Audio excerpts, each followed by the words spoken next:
now. Hopefully everything's working correctly. I'm pulling up chat on my phone, so I should be able to see all your lovely messages. Yeah, it looks like we are live. We might as well go grab this boss before I go over to the Halloween area. But yeah, the plan for this stream is to go grind a lot of stuff from the Halloween 2021 event. Mainly candy and keys, since I still need to get a little bit of collection there, since I am planning on getting the current event board, mythical board, and a lot of other stuff from the event, like the 25 crate keys and stuff, so I need about 500, similar to the Metaverse event. Also will need quite a few candy, but I probably already have a decent amount there. And I think we should be ready to go. Hello, Victor. Welcome to stream. Good to see people are finding it.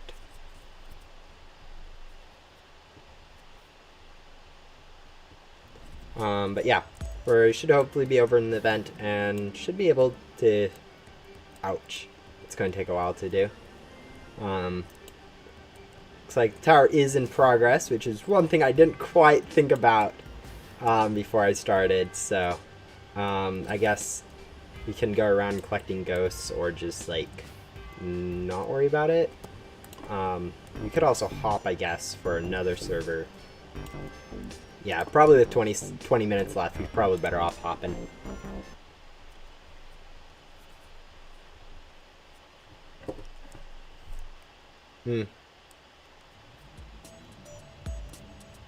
Interesting.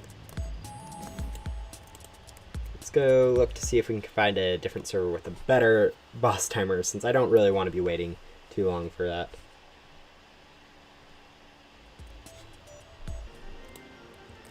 Alright, that's much better. It looks like it's a new server, so that's not too big of a deal. We'll start over and be able to start into the tower, hopefully. As I've said before, my goal is to get some more keys and candy for this event. Probably will focus on getting keys by equipping vacuum gum, since we don't particularly need to get too much more candy, I don't think, since we probably already bought the board shop out and only then need, I think, 11 pets from the pet crate. I think I already have 2, but the main thing is the godly from it, which should only take me about 100 crates, and maybe even less if I'm using glitchy lucky gum. Are you going to play Roblox? Yeah. That's gonna be fun. Good luck with that. I'm hoping some people will end up joining me at some point during this. I don't want it to be completely solo, since going solo is a little bit slower. But if I do end up having to solo the boss a few times, I should be fine with that.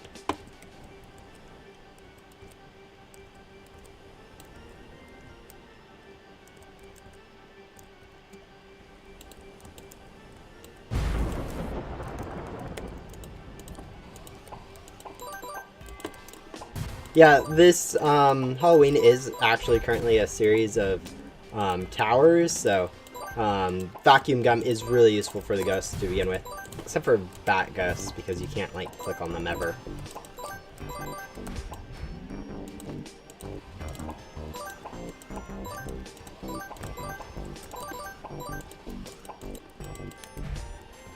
One of the things I am hoping on is a update in the middle of the stream. See what the new content is and see if any of that is worth streaming.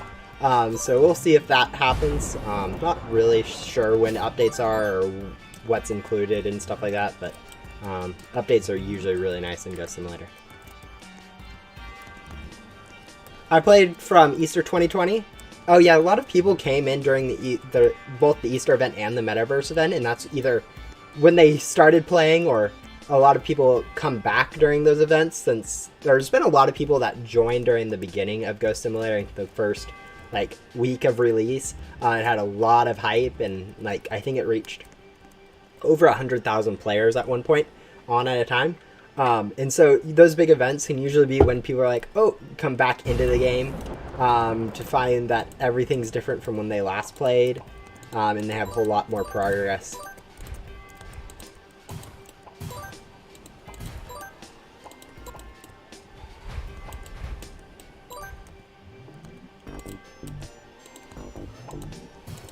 So yeah, those big events are pretty common for people to come back in.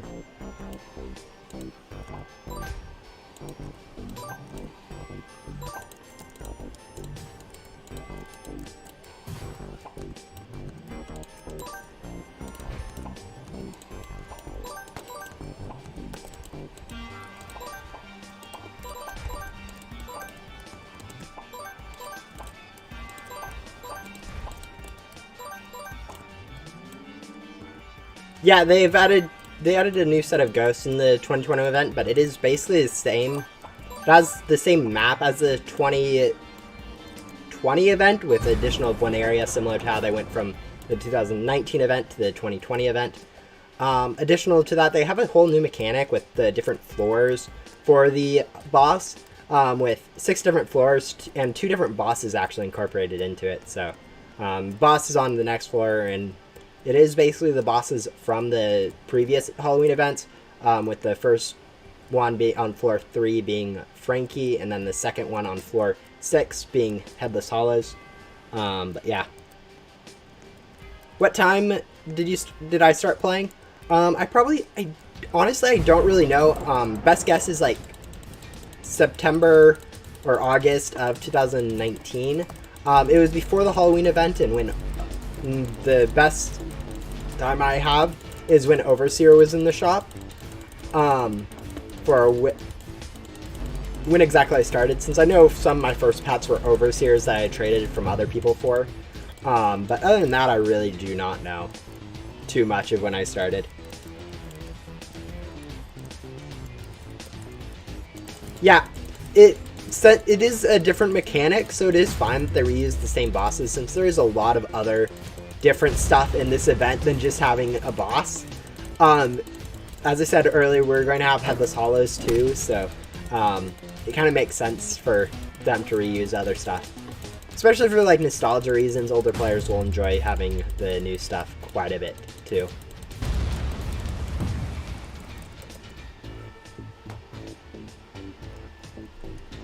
Anyways, boss goes by pretty quickly.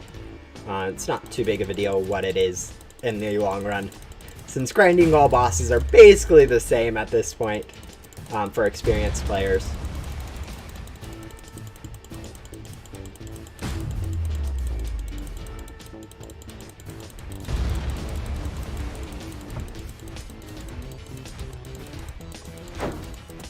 Yeah, really pretty easy.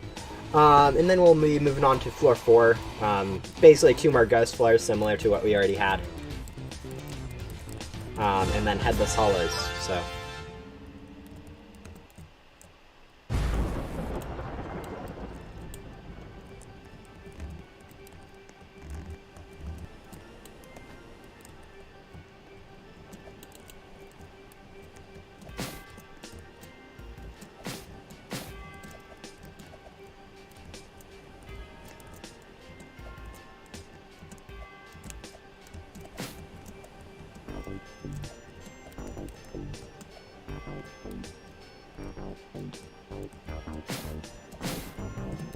The wait times between floors, as I've said before, is kind of annoying, since they're a little bit too long in my opinion, but it is kind of fine since you do end up getting tons of rewards anyways, since the tower is, other than that, much more rewarding than most other event grinds have been.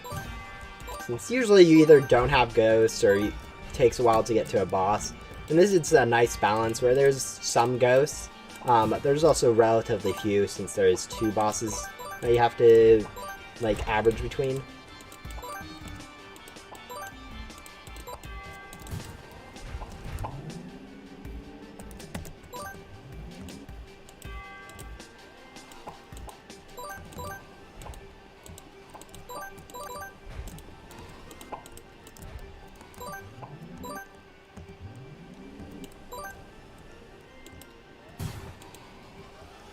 It'll have more bosses. Yeah, it currently has, or it has one more boss, Headless Hollows, in it. So we'll be getting to that shortly, hopefully.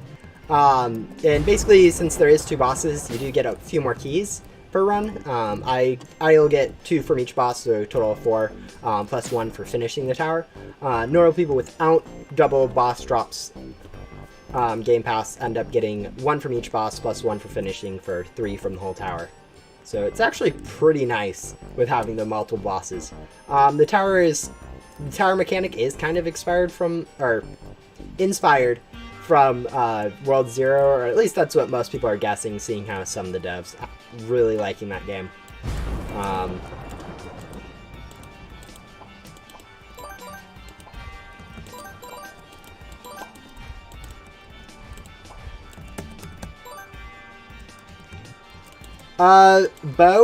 Bo is currently in the back gate of the thing, so in the new additional area he can be found. There's also Ghost Under Luna in the area that was added during the 2020 event. And that's currently it for quests. Although based on older events, there's usually some quests added in an update, and we're getting an update today. So maybe something coming there. Although I wouldn't hold out too much for anything specific. Since they've already released something completely new with the tower. So I really wouldn't put any guesses on any specific stuff to be seen from an event. Could release an entirely different mechanic than what we already know. Anyways, yeah, this is going to be the last floor, floor 6. And it will contain Headless Hollows, so that should be fun. And then after that, it's going to finish the tower.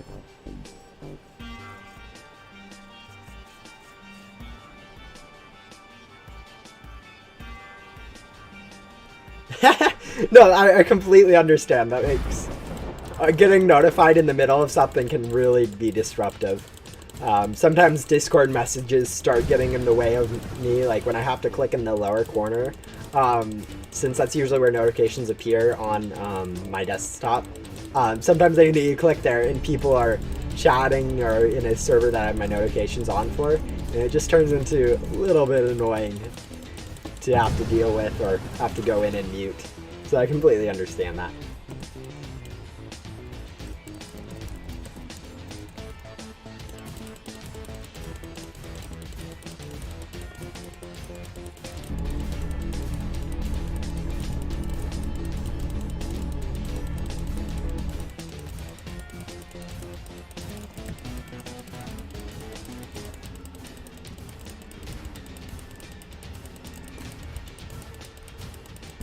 I'm pretty sure the Windy Bee, you need to do something first. I don't think you get it by defeating the wild ones. You have to, like, I'm pretty sure donate something specific to the Wind Shrine that you get from Spirit Bear's quests. And then donate a few more other things to the Wind Shrine. I'm not quite sure exactly how, but I know it's more, you don't get it from just defeating a Windy Bee or something like that. It's a little bit more complicated.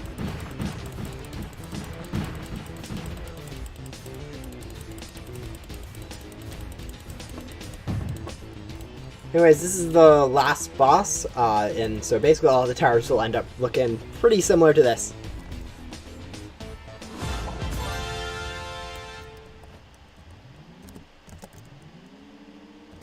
And now we're onto the tower, and now we can go wait for the next one to start.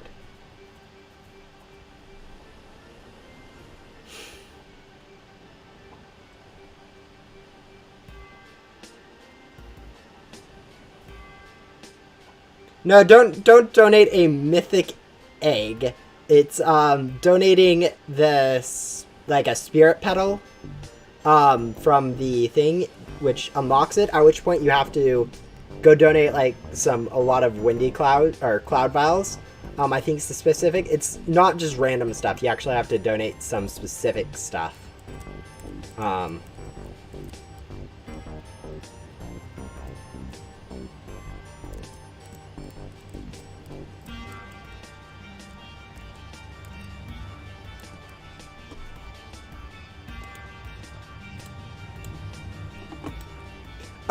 People may be able to join my server, but honestly I wouldn't recommend trying since I am in a non-main hub server. You can't join me off my profile, and joining someone in a specific sub-server of Ghost Simulator can take a while since you have to just kind of rely on RNG and stuff. I mean, it is technically possible, and I've had people do it while I'm grinding, but wouldn't really recommend since it does take quite a bit of time. I still have 27 Bs. Now the grinding is really difficult. Yeah, it does kind of get a little bit annoying to grind.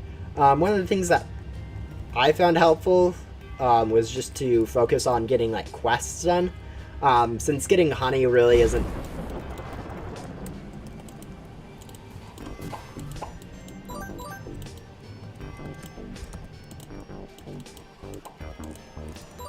Getting honey is kind of easy to do, and you'll get along the way, so focusing on that isn't really worthwhile.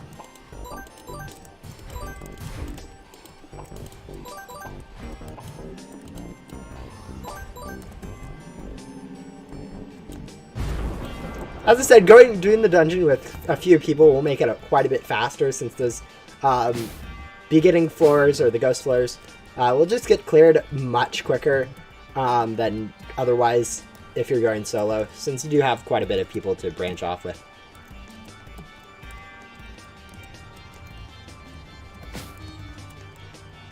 Most people agree that it is leveling up to your 17th one, or is it leveling up to 18? One of those two. Basically, when you only have the, have to use the farm, going from farm to the data stream is considered the hardest one.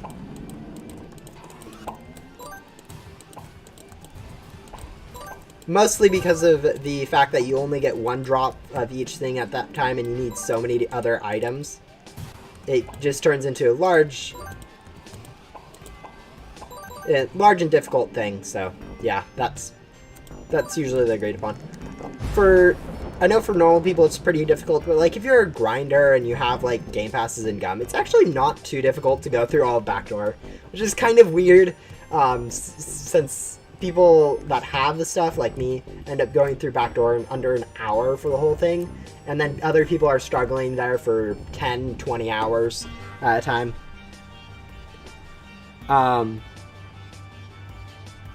Yeah, it's weird. I was doing Vicious Bee and then went to do Commando Bee as my grind needed help. Then Windy Bee spawned, so I went to Top Mountain, and then I went to Cloverfield. Seeing you're already streaming.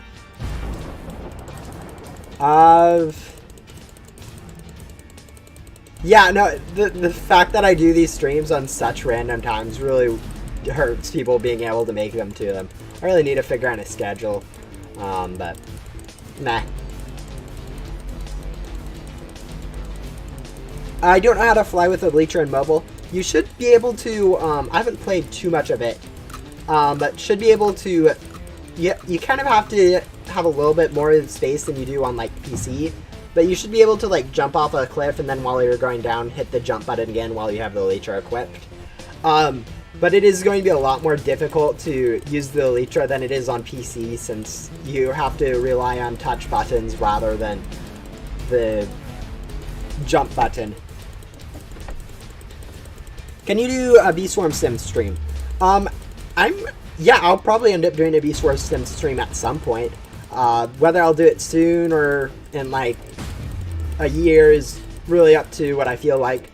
But one of my things I'm currently thinking about is I'm planning on doing a Q&A stream for my 750 subscribers.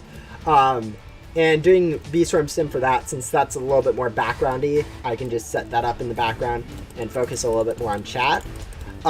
Since I can't really do anything backgroundy on Ghost Simulator, having some other game for that would be nice. I don't really play Pet Sim X or anything along any of those things really, since I don't really like the idea that they have for those games, since it's usually a bit progression imbalanced, I'd say. I don't really know how to explain it, but I just don't like the progression in those types of games.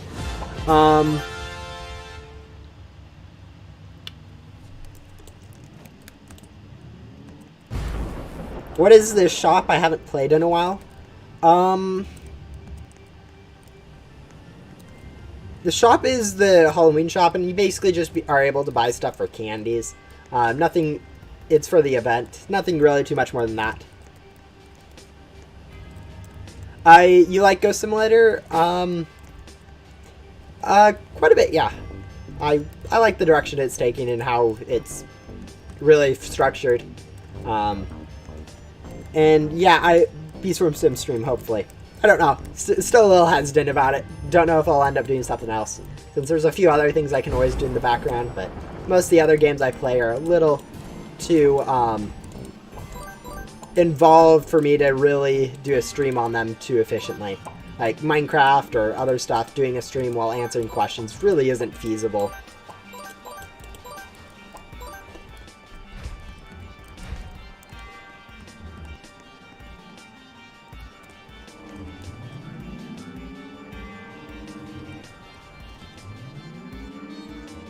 No, you keep the gum hotkey after rebirth, similar to how Yu-Woo and Gramps quest save after rebirth, since they are basically the same quest structure with the having to go grind down a certain thing.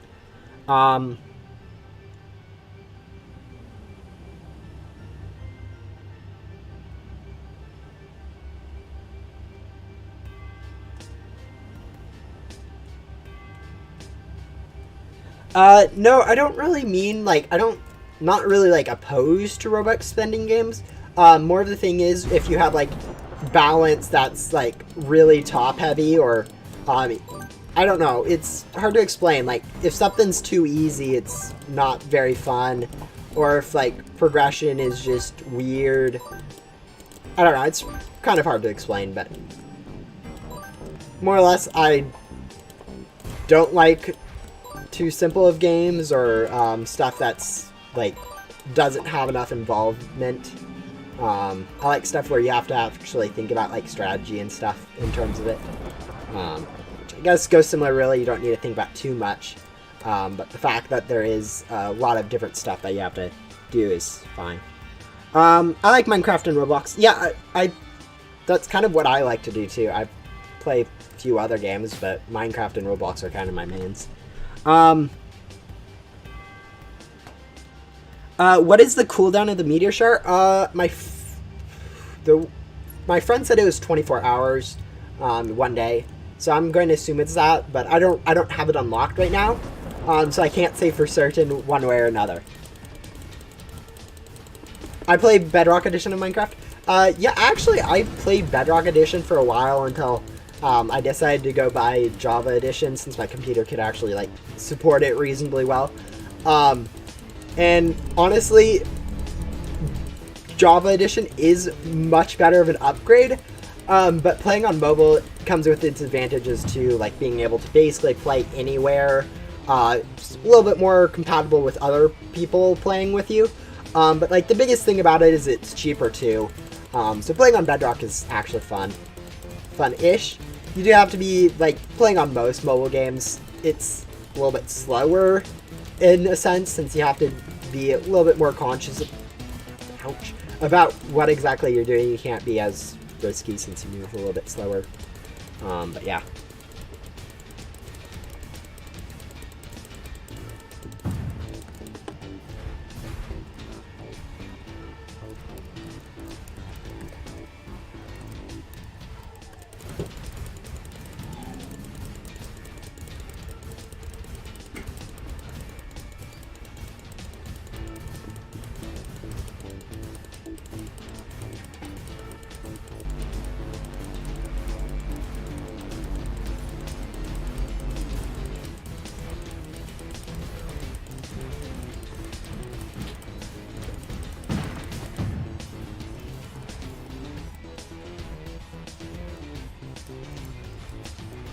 How many legendary and mythical beads do I have? I've unlocked all of the legendary ones. At some point, obviously, I've kind of royal jellied some of them away since I don't have too many hive slots to be able to keep them all. And I'm kind of working on star ones at this point, or gifted ones, I guess, is what their name is. Currently, I have 2 gifted legendaries and 0 mythicals, since I haven't been lucky enough to get a mythical at any point.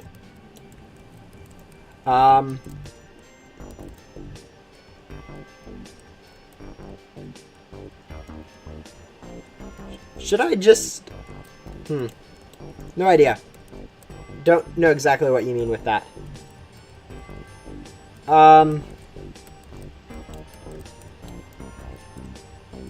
Yeah, I'm not... I've played a little bit of Beastworm, but I'm not, like, too advanced in it to know, like, everything about it. I haven't played it for much longer. I think I'm at, like, almost a week of it, total in-game time. But that's not too much compared to, like, the total investment a lot of other people have.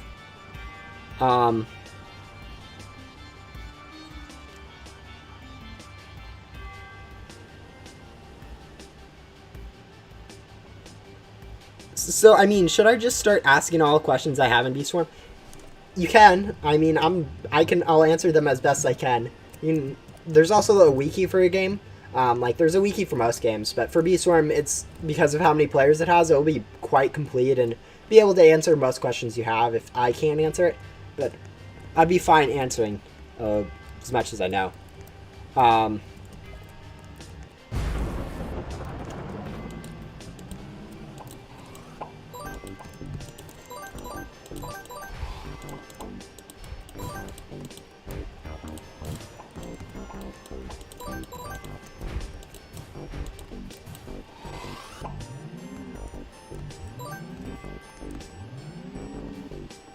Yeah, the first ones you need to buy are going to be Tabby and Photon, since they're quite helpful in the game's progression, since they're quite good.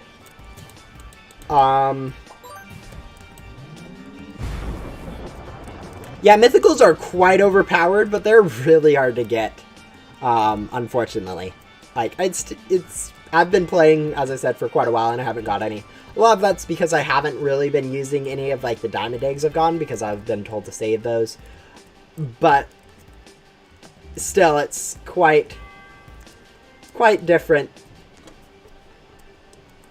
when people have them. It's kind of weird to walk into servers and see people, like, with, like, 10 or 25 bees with a mythical just sitting in there and wondering how in the world they got it, since I haven't even touched one. Radioactive things. When something's radioactive, I think the biggest increase is the fact that it'll allow it to mutate better. Random mutations basically give some random stat increases to your bees. So you can do that by, like, feeding them, like, bitter berries and stuff. But basically radiation makes that more common for them to be upgraded by those mutations. I think that's all it does, although I could be wrong.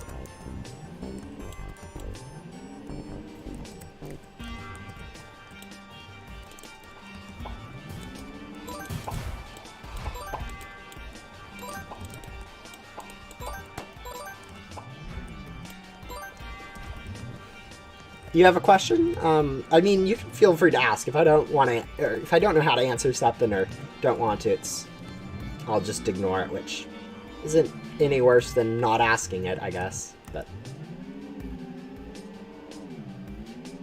yeah, there are some mechanics in Beastworm that aren't very self-explanatory. So going and looking into the wiki for them is quite helpful. What do I do in Ghost Sim? I don't really know. It really depends on where you're at, what you want, if you want to play it. A lot of stuff goes into the answer to that question.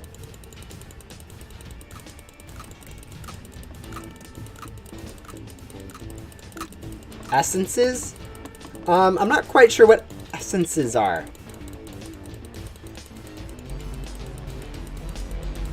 I'm trying to think about what you could mean by essences. Oh, like red and blue extracts. Okay, getting those fast, I don't really know. I mean, you have to obviously... It's not... You need to craft them is, like, the only way to really get them. Obviously, doing, like, the King Beetle every day will get you a few. and constantly going through and like defeating enemies like the bugs, like every like 30 minutes or so. You can get quite a bit from, you can occasionally get them from there, but like most of it is just having a nice supply of berries to go and convert with, which is kind of hard to do.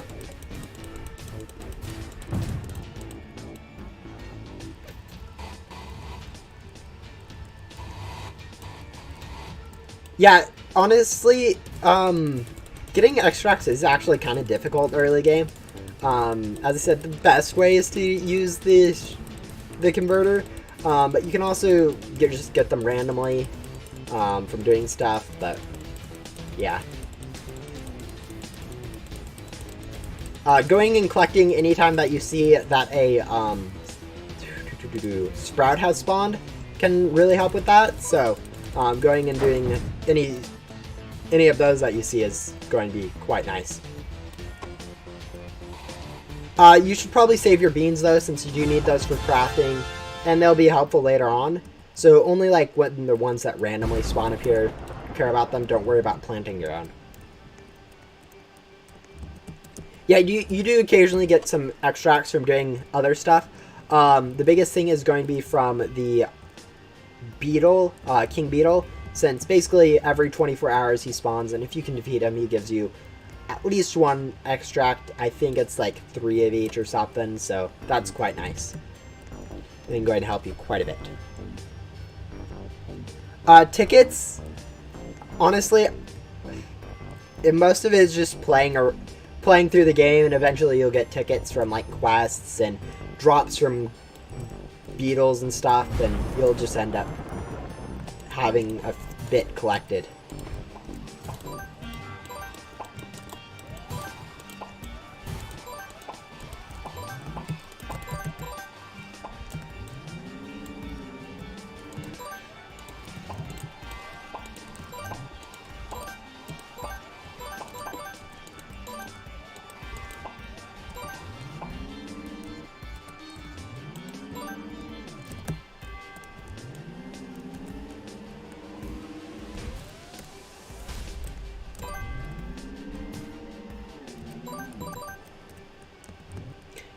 Save your tickets to go buy Photon Bee and then Tabby Bee in the ticket shop. And then after that, I think, I'm not quite sure what you do after that. I went and bought Festive Bee and then the red and blue, or crimson, or whatever they're called, the 2 colored ones from that shop. And then after that, I don't really know.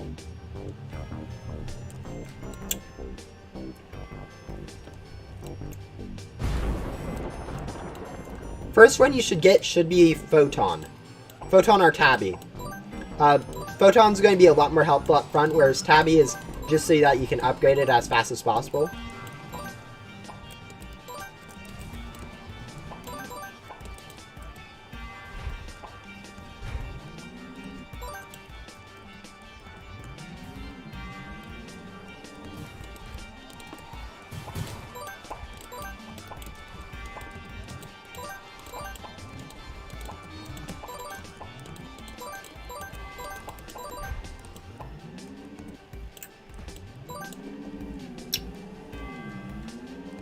Yeah, no, Festive Bee isn't too good. It's the... But, I went for it anyways.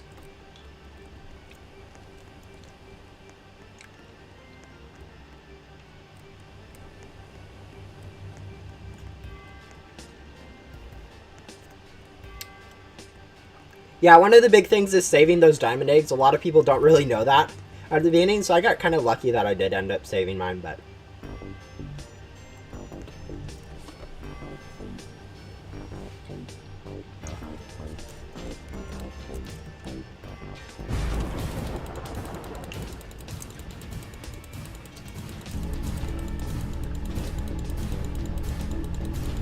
hello, welcome back, Victor. Yeah, there's a few traps early game in Bee Swarm Sim that you have to, like, have to, like, talk to people that have already played through to, be aware of.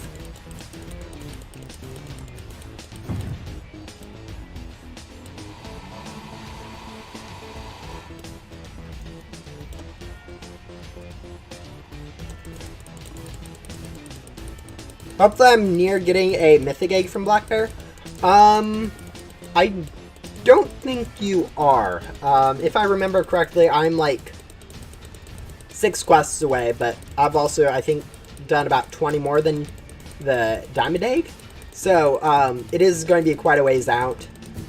I'm at like 40 or so bees, maybe? I don't know. I have quite a few bees and more than like what you have, so I don't think you're anywhere near getting that mythical egg. They've stopped updating, right? Bee Swarm Sim, they haven't had an update in a while, but it's likely that they still have more updates planned and stuff, so I wouldn't say they're done yet, since it's likely that they have more stuff coming at some point.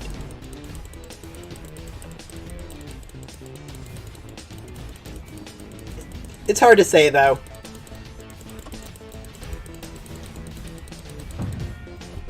Anyways, there's tons of progression left in it, so even if you haven't, like, if you have, like, already grinded quite a bit, there's still probably more you can do for it.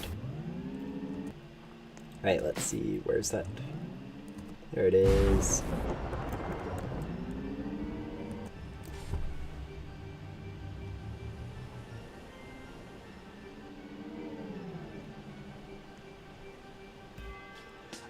I think the first thing that you knew, or at least if I remember correctly, the things that I was told to buy from there was the, all the stuff from, like, the item portion. So, boots, fanny pack, if there were guards, or the mask from there, from, like, the mountain shop, and then saving for the porcelain hive and the porcelain dipper from that shop. I was told not to worry about either of the things, like the rake or the whatever the other one tool wise, other than the porcelain dipper from that shop were. But I can't remember if there's something else I had to grind before that.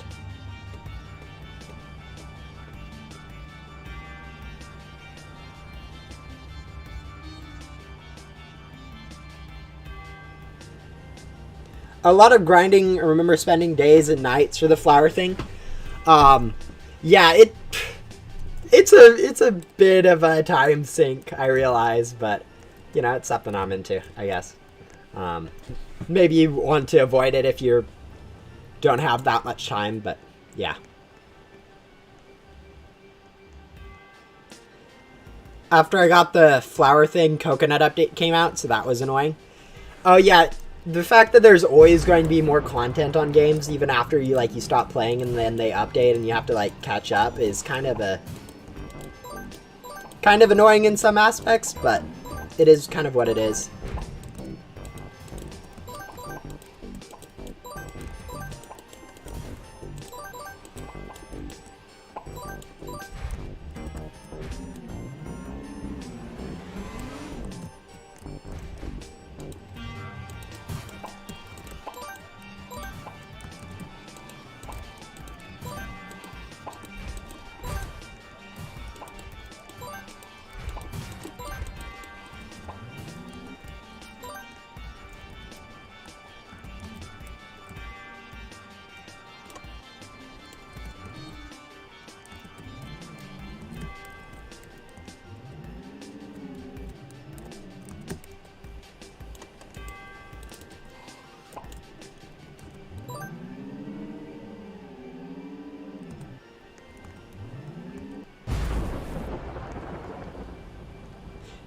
There's a free diamond on it in 30B area at the bear dance.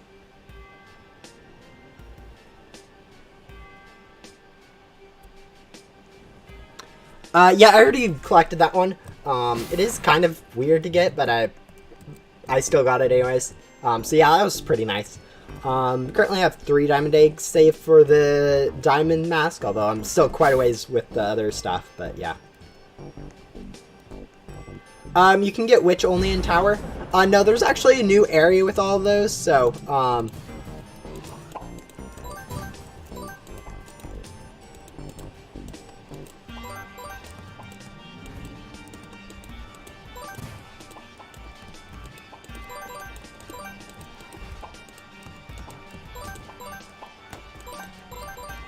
So it isn't just confined to the tower. There's also some other areas with the new ghosts, or ghosts that you guys haven't seen before.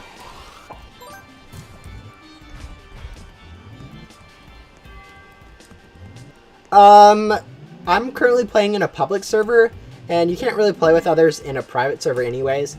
So, I mean, if you end up joining my server, yeah, you could play, but I'm not going to be stepping out of my way to try to play with people right now. I can't join the event? Interesting. Are you getting like an error of some sort, or, I don't know.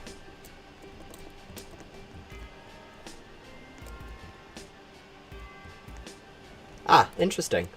Looks like someone was able to join me, either join from the stream on there, or saw me into the server and just got into the stream. Or just know me, since I do have a YouTuber tag. Goodbye.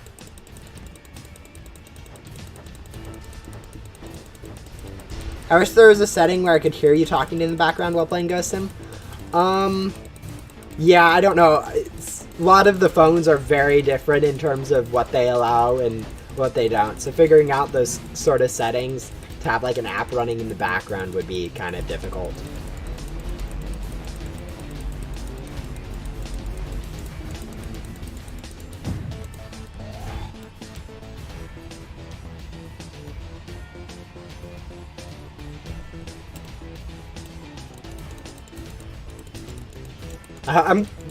Honestly, it's kind of frightening how far I'm away from my key goal for this event. Since I am planning on getting like one of at least both the mythical board and then everything from like the 25, 5, and 1 key crates. I think that's around 500 as I was thinking for the Metaverse event. And I've only have like currently I think like 170, 180 maybe. So we're going to have a little bit of fun time off stream grinding up all those keys.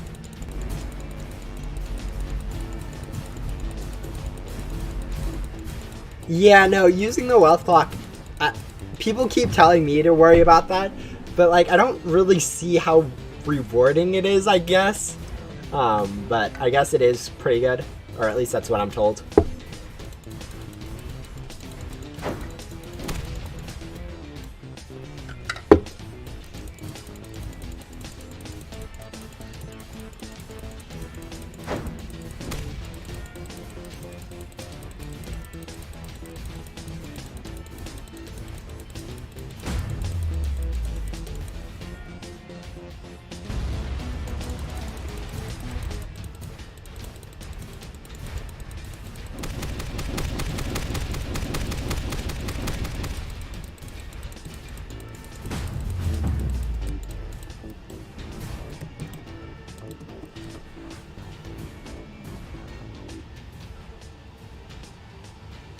You can get a mythic egg from it, I saw on YouTube. Well, now them getting it, they said. That sounds very interesting. I did not know that. If that is actually a possibility. Of getting a mythic egg from the wealth clock. If so, I really should be trying my luck at it. Even like the keys are pretty good, but I was guessing that would be a fake. That sounds like a little too either clickbaity or just not real. Like looking at the wiki is probably the best thing for that. Just searching up the wealth clock on the wiki.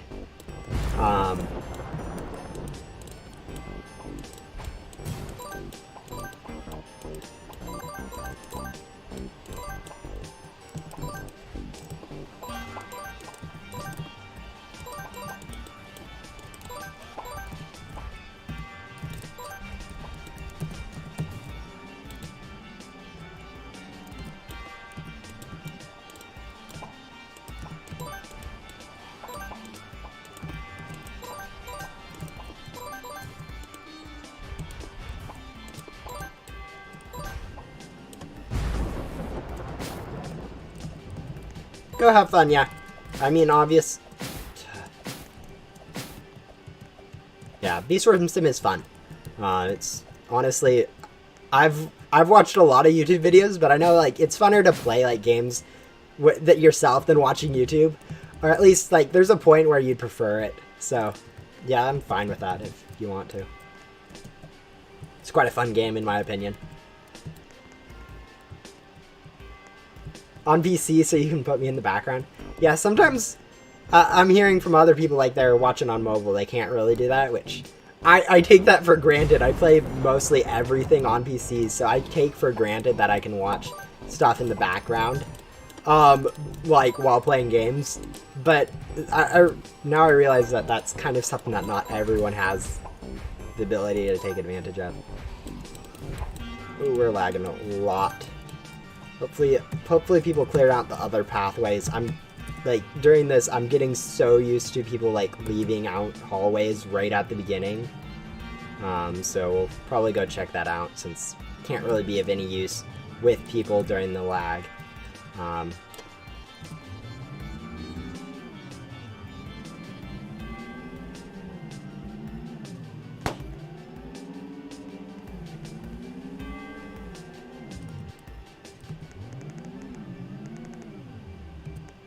Yeah, no, putting stuff in the background, I know in sometimes it's like just very distracting to have something in the background while you're like playing it and stuff. Like I've seen like sometimes I'm just really less productive because I'm watching a YouTube video and doing something that time. But it's also nice and a little bit more distracting. And I mean, in some ways it can be efficient.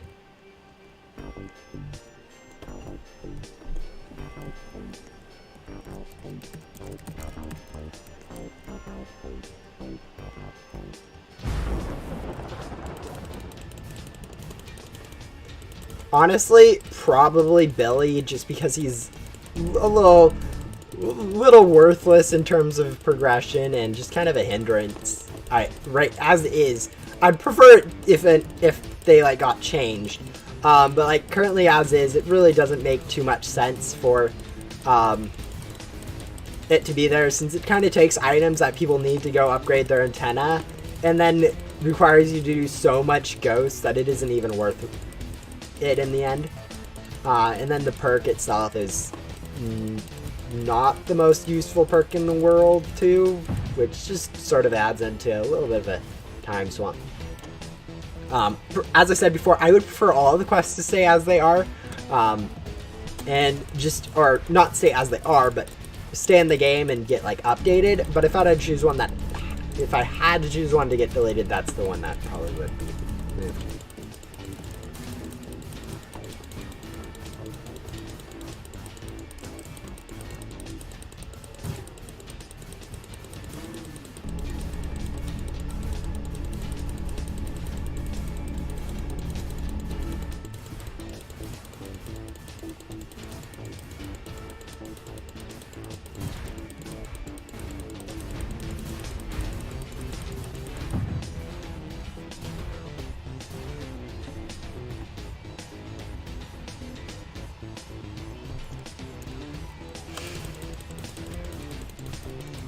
Yeah, I still have quite a bit of grinding left to do. I should probably start doing some stuff off stream. I've been doing quite a few other games instead in my free time. Like currently, as I did a community post recently, but apparently Leaf, the random Leaf Simulator game I picked off from the Steam market, is apparently a lot bigger than what I first thought. So I'm going to be in that one for at least another few days worth of time. It's pretty weird. Yeah, remember to use the dispenser, it's going to be quite helpful.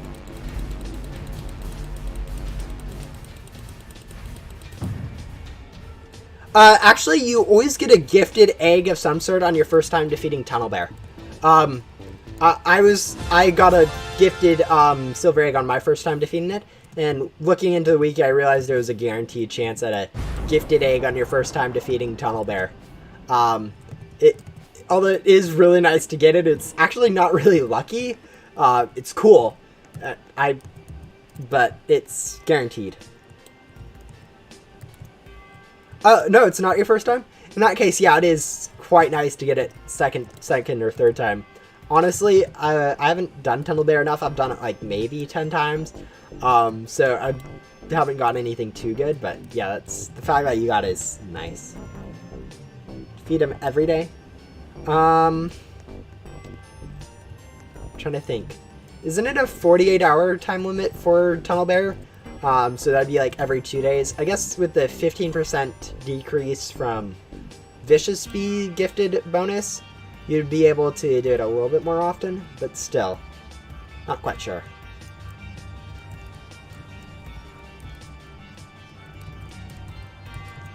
All I have to really do is grind for the gummy boots, and Bee Swarm. That does not sound like... I think that's one of the things I have to do at some point. I don't know whether that's the next thing I do or the thing after it. Honestly, I'm not quite sure exactly where I'm supposed to be going in Bee Swarm progression right now. I know I've been told, and I think it's just continuing through my quest, but I kind of hit the 150 million from Stump Field, and I kind of shut down in terms of game progression, since 150 million from the Stump Field takes forever to do. I mean, I could go and grab, like, some helper stuff, but, like, defeating that snail is not fun.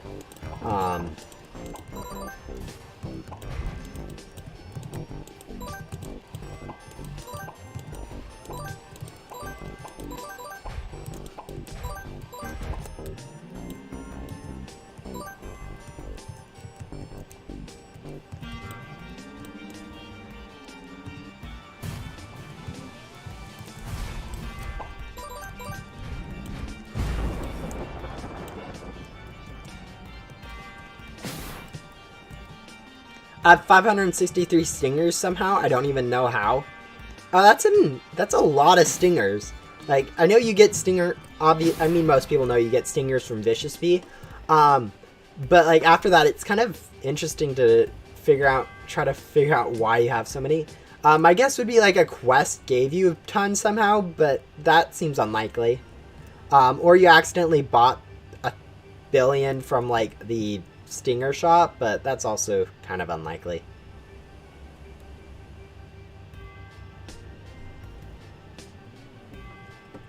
Yeah, I don't really know. I don't play it enough to really know exactly where you would end up getting stuff like that from.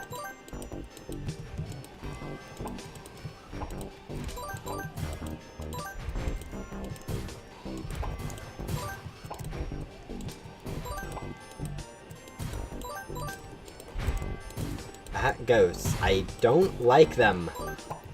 Alright, there you go.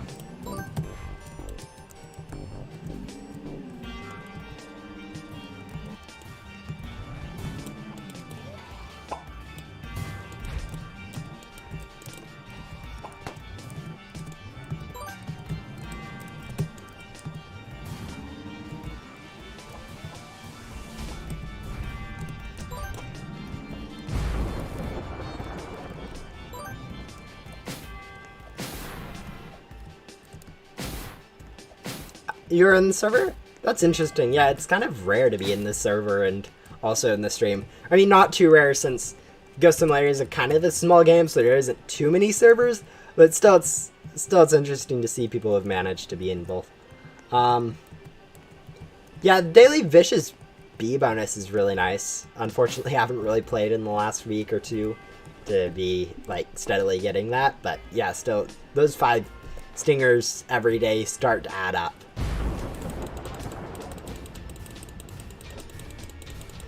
My guess would be a quest is where you got them from, but that seems like an awful lot for a quest or an item drop from something. So that should be enough to go get a Vicious Bee and also get both the shoulder guards you need from the Ace shop. I think is what. Ouch.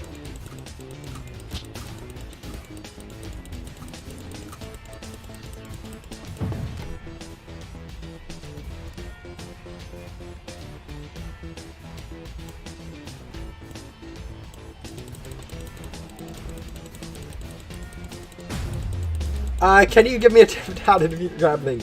I have not defeated that thing myself, but I would guess you should be able to pretty easily do it based on like my own pace, just by chilling for like 2 hours near it. Well, maybe not chilling is the right word since you do have to attack, but still, you should be able to pretty easily do that. And honestly, you're better than me at Beeswarm Sim since I think I've barely touched into. I haven't got my first spirit petal to turn into either a windy beat or a spirit wand or whatever. So, yeah, you're ahead of me in that respect. I currently have the petal belt, petal wand, coconut canister, gummy mask, and the 25V shot boots. Because coconut clogs are a scam in my opinion. You say they're a scam, but they're probably pretty OP once you get them.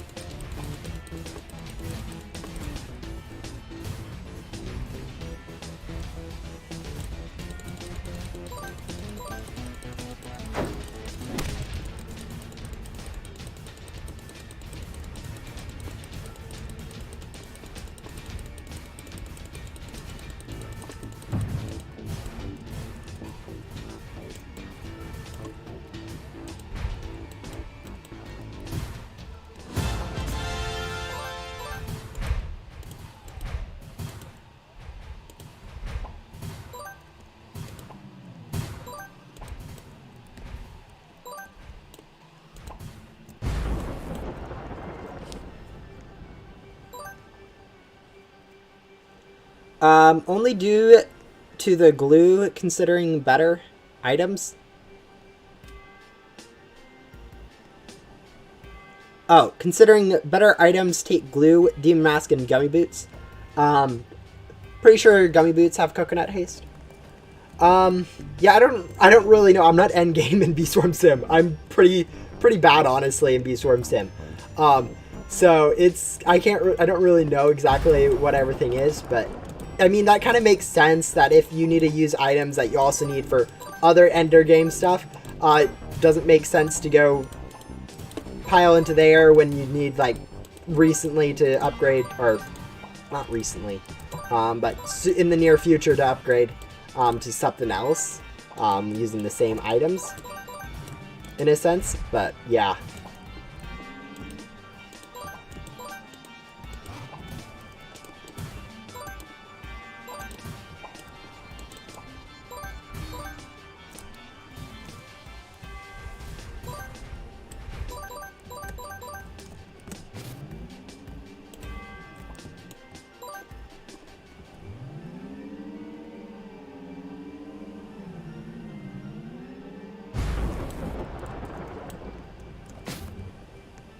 I'm on Spirit Bearer Quest 21. I'm not doing the final 10 because I already have everything important from the quest line. Yeah, I think I'm like 6th of Spirit Bearer, so quite a ways behind in that respect. I know the next quest on me for Black Bear is the gifted silver egg, but yeah, it's interesting. So I have a bit of ways to go before I'm like remotely good on Beeswarm Sim.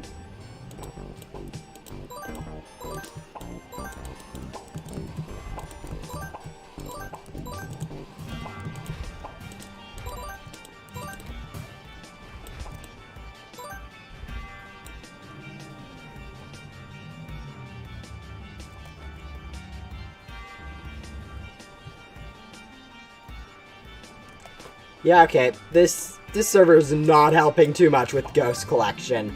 Someone's just straight up following me around everywhere. That's not too helpful.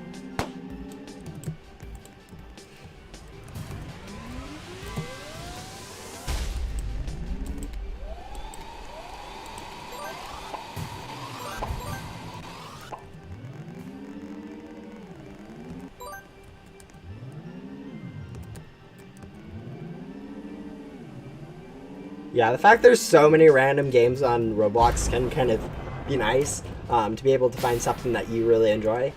But obviously, I mean, some games really aren't the best, but people play them anyways since they can be fun. Like MM2, for example. Okay, we're not going to get into a rant about MM2 today. I'm looking forward to Beesmas, as I can usually do every quest besides Bumblebee Man. Yeah, no, I haven't really played Beesmas myself, or really any event in Beeswarm Sims, so I'm kind of excited to see what those usually entail. But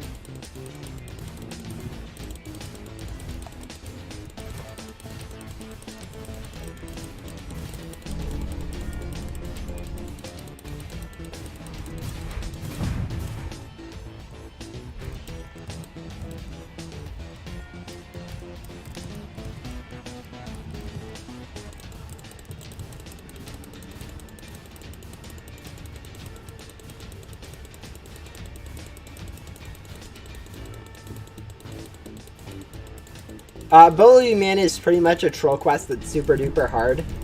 That sounds actually pretty interesting that they'd have something really hard that I'm assuming it gives good rewards.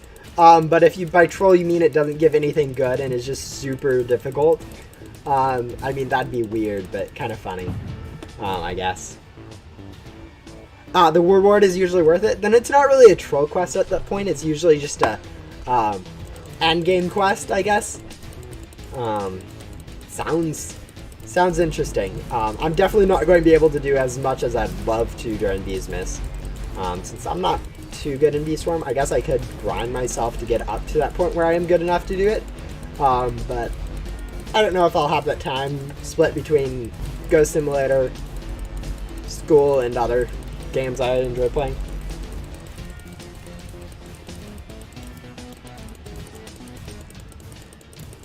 Endgame gear is usually barely enough to do it. That sounds not very fun, but I realize like there's different stages of endgame. Like depending on what you have, like I'm not sure exactly like the difference between endgame and then like endgame and like top leaderboard grinders, but I'm pretty sure there's some difference like in terms of something or another that you need for that, but I don't know.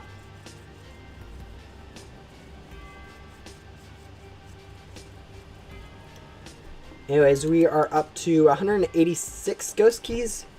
We need 250 more for that. At least 125 for here. Probably 200 keys for there. Probably 50 keys for here. And another, like, 20 keys for here. So, that's like 270. Like, 520 that I need in total, I think.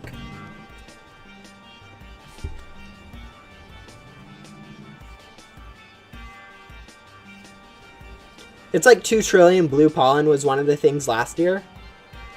Oh, that does sound difficult. But like after looking at some of like the leaderboards for like the blue or red pollen in a day, it's kind of, you can kind of see that some players are able to do it at least in less than a day or less than like, I don't know how long it takes them to grind that much, but I can't imagine that there aren't players able to do that in like a few minutes.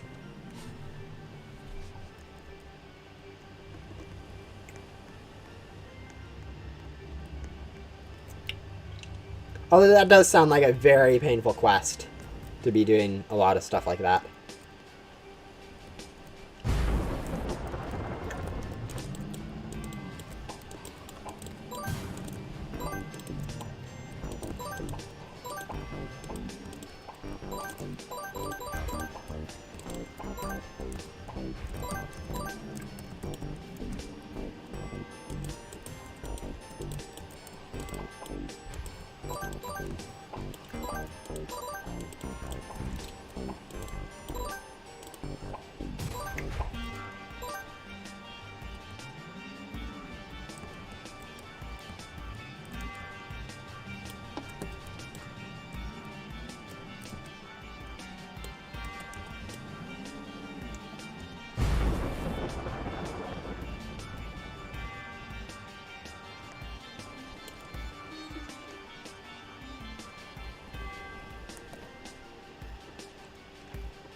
It was still probably hard for leaderboard players because they mainly have red beehives, like mainly spice bees and a few others for gifted abilities and stuff.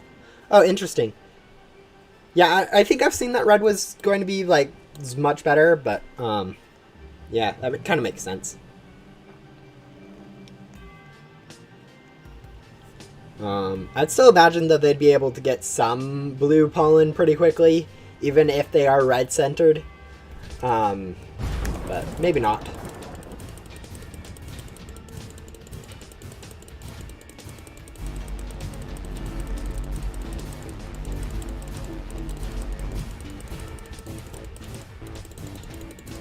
It was 33,333, not 3,033. Yeah, like number spam gets really hard to discern the difference between the larger the numbers get.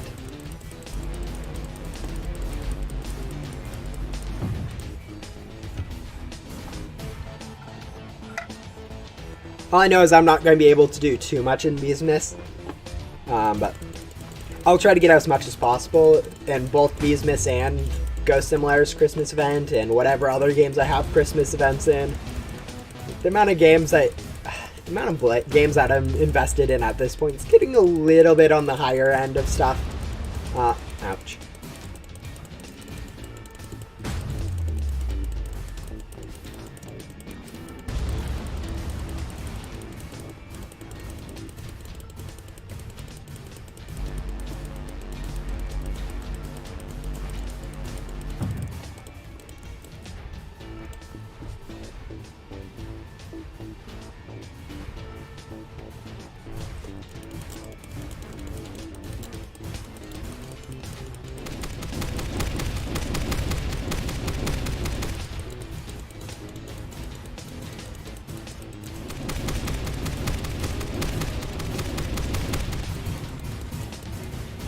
I have to juggle 3 main games: Miner's Haven, Beeswarm Simulator, and Ghost Simulator.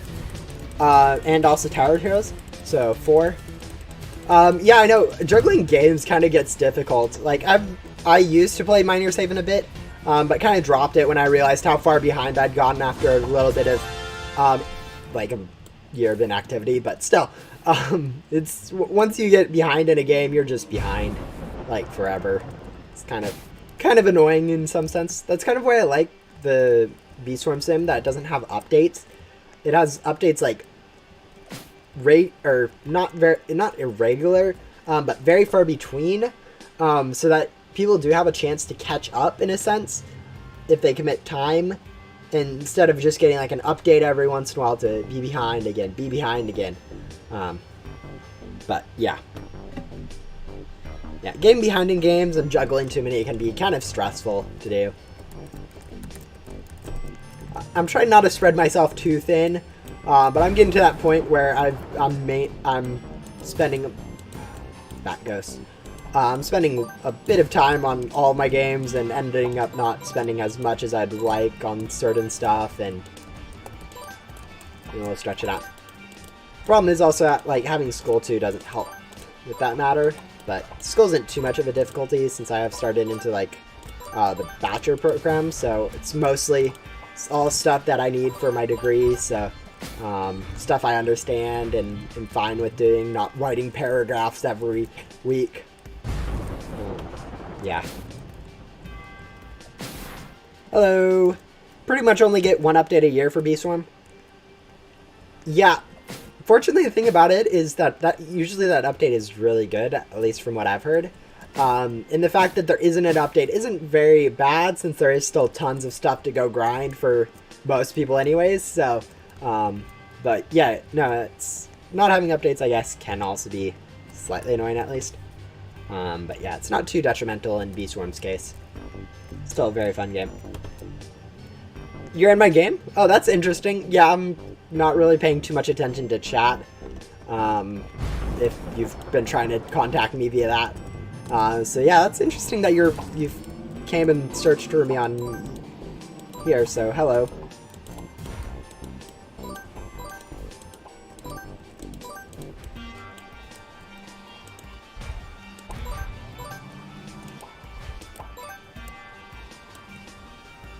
They should add more ways to get glue and bee swarm sim, considering how much you need. Yeah, I'm starting to realize how much glue what you need and how much glue you can get pretty easily is very different. Since getting gumdrops to craft really isn't the best way. Like, using gumdrops to go craft is not really good.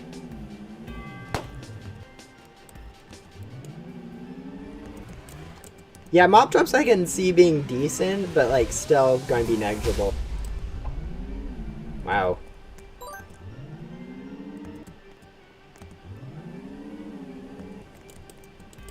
This is a...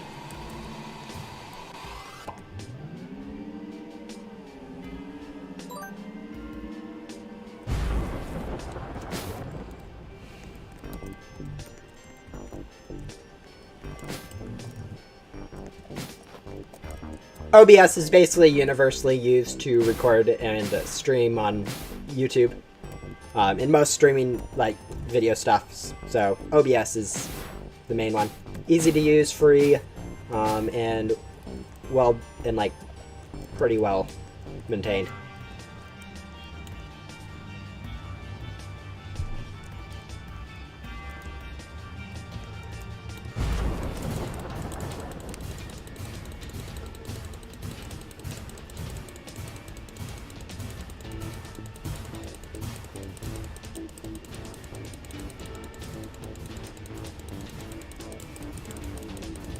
I'll probably get 50 bee slots in Beesmiths due to how much boost you get during it.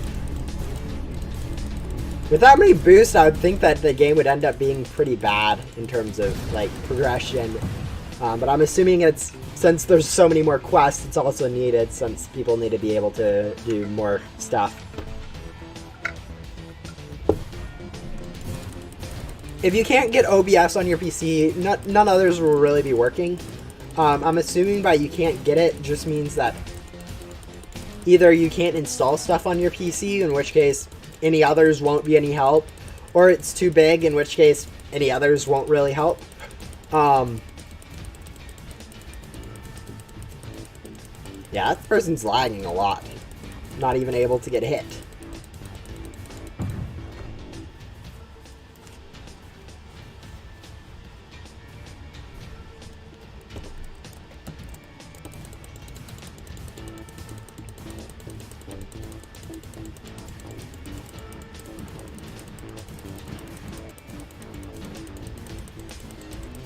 The best way to go grind gum in Ghost Simulator is either to go into the main hub last few areas. So usually people use the Pirate Beach area and also the Ice Cave. And also using, if you want glitchy gum, going to the back door in the last 4 areas, you can go grind gum there. I usually prefer glitchy gum, but I also have double item drops.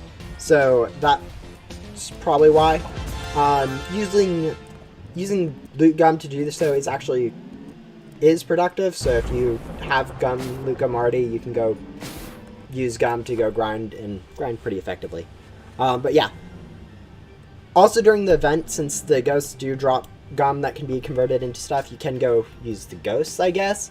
Although I'm not sure how efficient that is for a free-to-play player, since I'm endgame doing it and get tons of candy, but when I'm using loot gum, at least when I'm using vacuum gum, it's negligible. But yeah.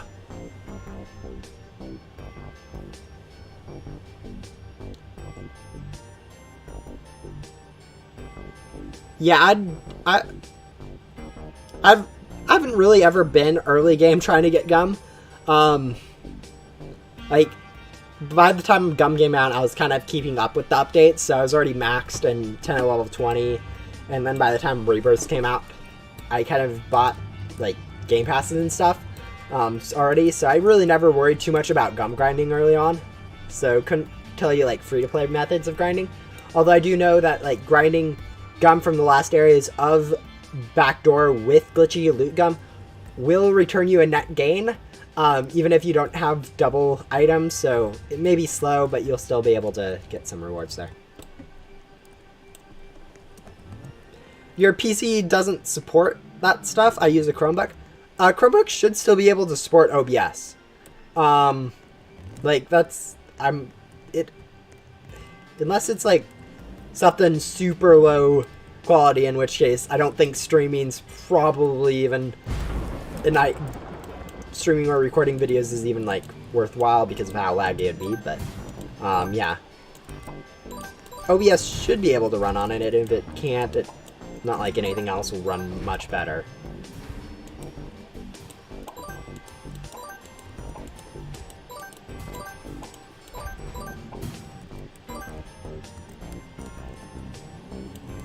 I'm in Ghost World. Can I have some advice? For Ghost World, you only want to do some specific quests. Most of them you can actually go ignore. The ones that you should just be worrying about is going to be Leo, the person in the cage, Yoko, the one up at the top of that area, like pretty much near Leo, but on top of that area.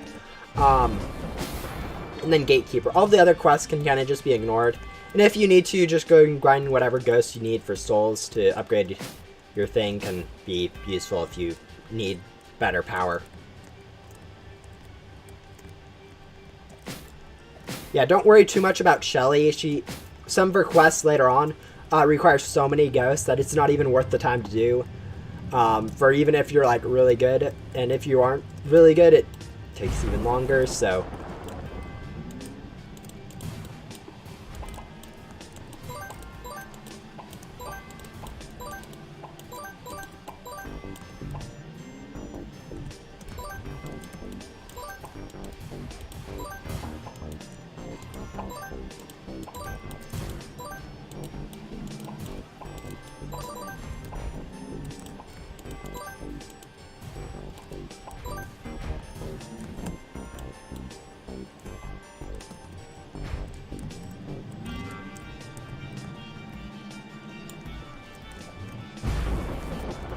Yeah, Shelly is worthwhile if you have decent pets to replace and you're planning on grinding currencies, but like grinding currencies isn't even like useful. Like even with my pets, grinding currencies isn't helpful whatsoever. Like this is only a little over 400 million worth of gems, which isn't going to get me anything better in terms of stats, and you can see my stats are pretty ridiculous anyways, so most people it's not going to be worthwhile to do Shelly on. Even with mine, it's not too productive.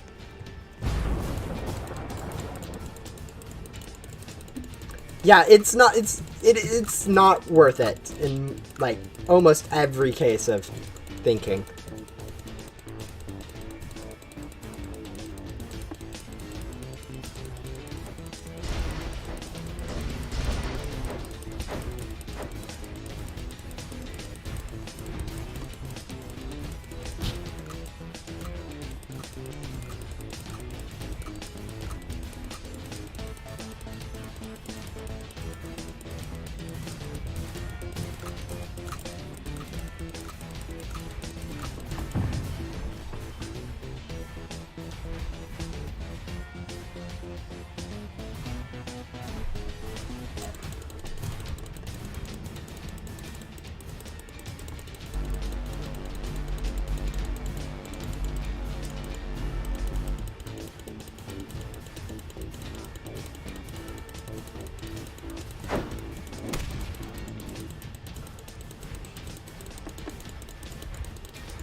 You think Lucky Cat should get its items buff? I mean, honestly, if it did, it would be quite overpowered. As it is, it's like one of the best options for free-to-play players, and still quite usable for non-free-to-play players. So having it buffed so that it does work with like boss drops and all those sort of stuff will kind of make it a little overpowered in a sense. And honestly, I like how it is as a very good option for free-to-play players that they can just go and get it without having to worry about losing out on drops because they don't have game passes and stuff.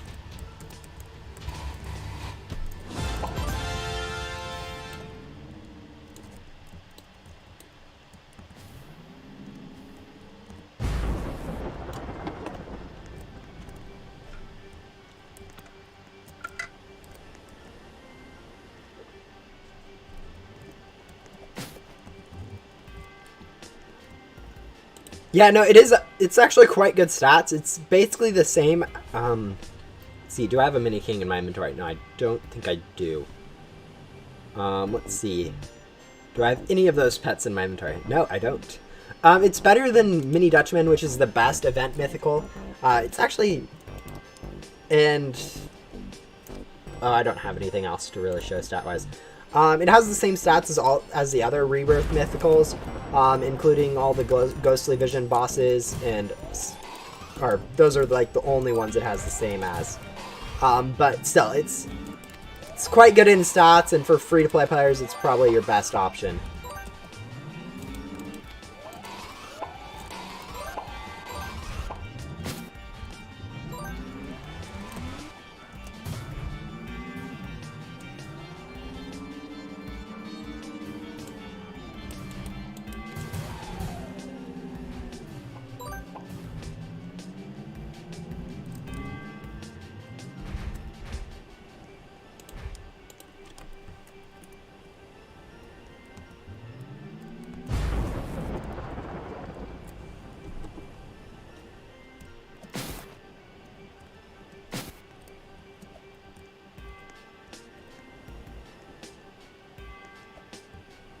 You're watching yourself?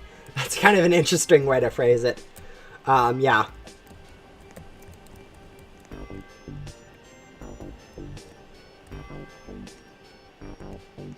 Yeah, bosses will take longer to do.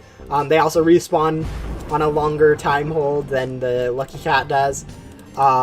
Take longer. Yeah, just overall, it's much better to be for Lucky Cat than anything else, really.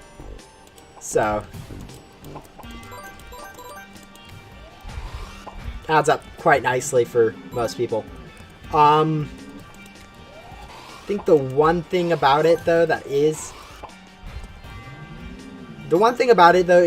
because of how easy it is to get, kind of has negligible value just since everyone can go get it. Let's see. Where in the world did we leave a ghost? Right at the beginning.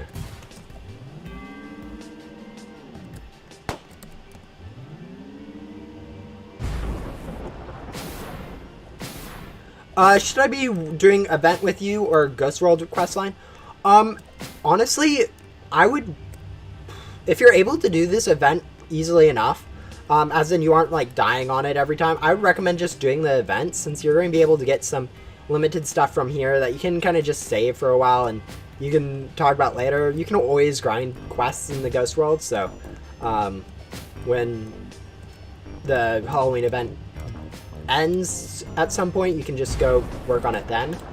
I mean, if you are having difficulties with the boss and like you end up dying like half the time or more than half the time, maybe going and completing Leo and or Yoko will help quite a bit with that. But other than that, I think you're actually fine doing the event.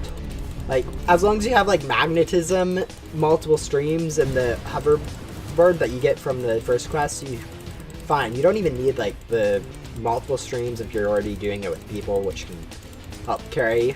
But yeah.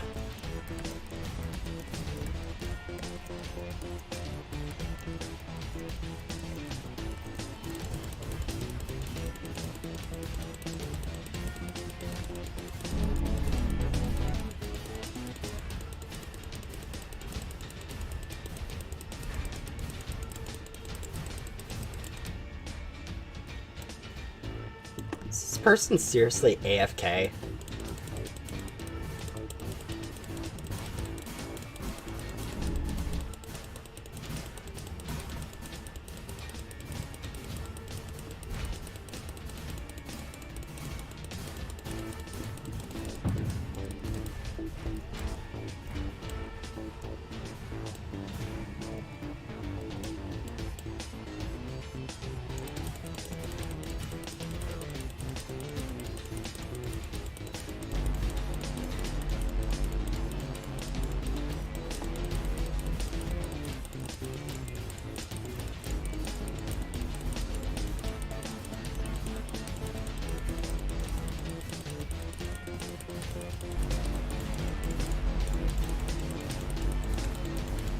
I think they should add a reason to do Gabe on Rebirth other than a tutorial. It would be a small nothing major, but small ways to not. I honestly I think it's pointless to give like them Gabe a use other than like after Rebirth. Like half the other quest lines are already broken, so you'd have to like fix all those too to even make it have a point.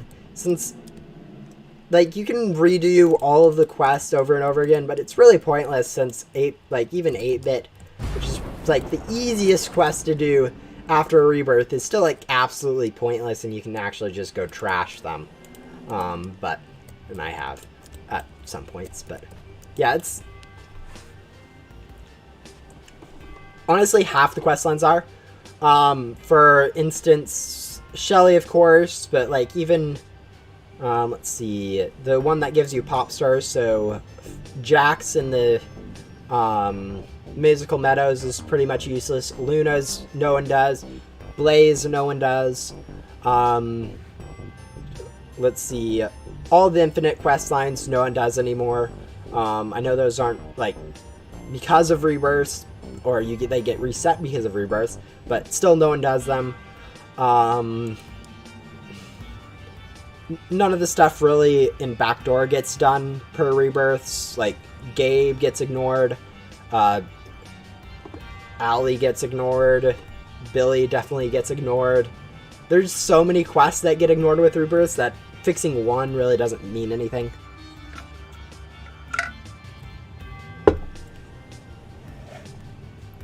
How do you get good pets? The best thing is, like, once you get to Backdoor, you can go through and have the overcharge ability. You can go and get, like, lucky cats through a little glitch, but it's still pretty good, and that will give you best pets. You can also, from the final boss, get some of these, which are pretty usable. For most players, though, like, the best options you're going to have is going to be entering codes for godlies that have came out recently, like the Scared one, and the Encryption one is going to be your best pets for a while, and those are going to be better and should be actually fine enough to get you through your first Rebirth, in all honesty.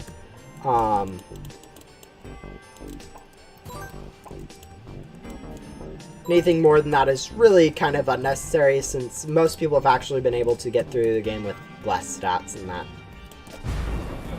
For instance, the stats of the stuff that you get from entering codes right now, which is going to be Encryption, basically, which you can get from the code 2 years, and also Scared, which is currently redeemable for Scared?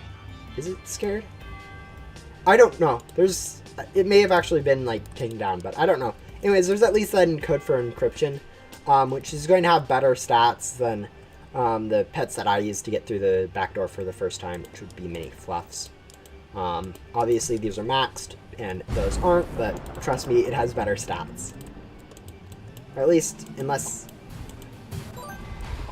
it did before it got buffed. I know it got buffed at some point, and I think that may actually put it above now. But when I was going through it, fluff was worse in stats than those, so.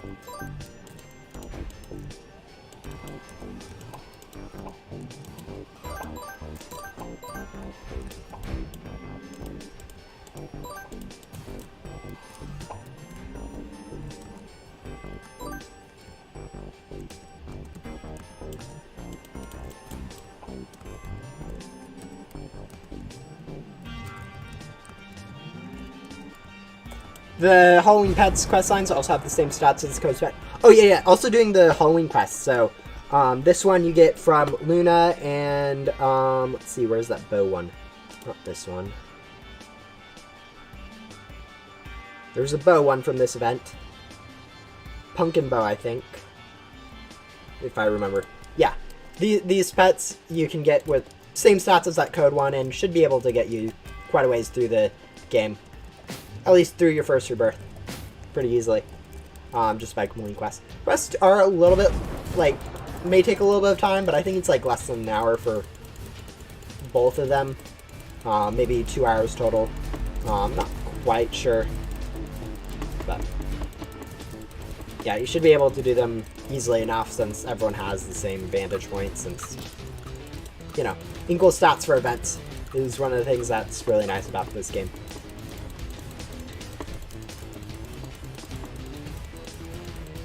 That was definitely a good idea.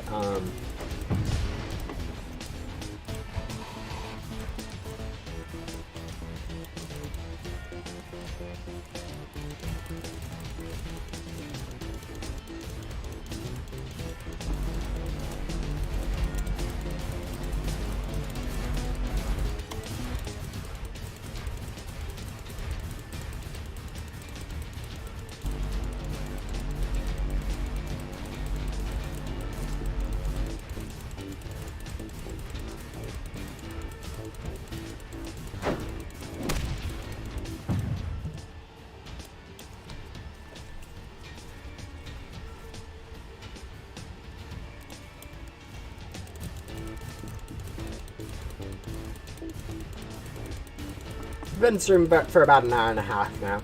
I don't know how many keys we've exactly gotten, but it's been pretty productive.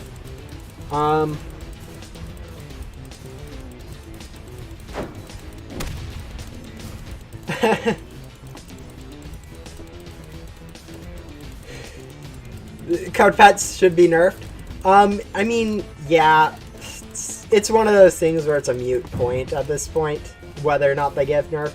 They really help new players, and honestly aren't too impactful to the game, since they are quite overpowered, but the fact that most people who use them aren't even going to end up playing for a long time, and if they do, it's working, means it's not too difficult to warrant them staying or leaving. I know, like, main hub and Ghost World Progression have just kind of been broken at this point, so it doesn't really matter to try to fix it by nerfing code pets. Nerfing anything that's already, like, or nerfing anything limited, in my opinion, like, especially codes and stuff, or not especially codes, but including codes, limited stuff like that, really shouldn't be messed with, which is kind of why I was against the updates, where they went and changed all of the mythicals from events, at least the 2019 events. Really wasn't warranted, but yeah.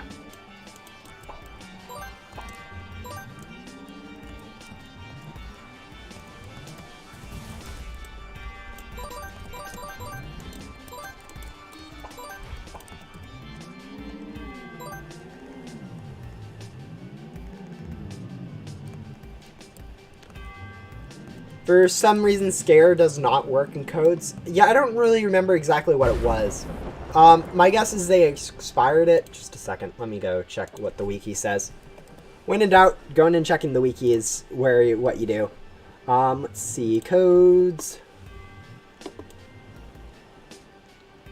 Scare. So I was just misspelling it. Codes only work if you've joined the Roblox group. Yeah, okay, it looks like it's still available. So, only if you've joined the Roblox group and you have the fan above your head can you actually join it. Just something they've done to promote their Roblox group. So, if you are planning on entering codes, you do kind of have to join that group.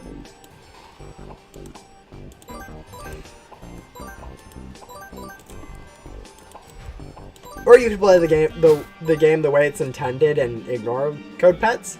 By just using all the pets you get normally. But I wouldn't recommend that since it is slightly slower, and I don't really think people care about playing games slower than...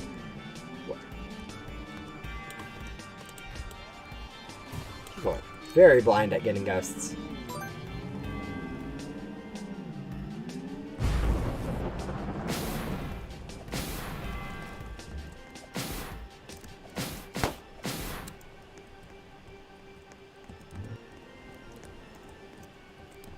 Interesting.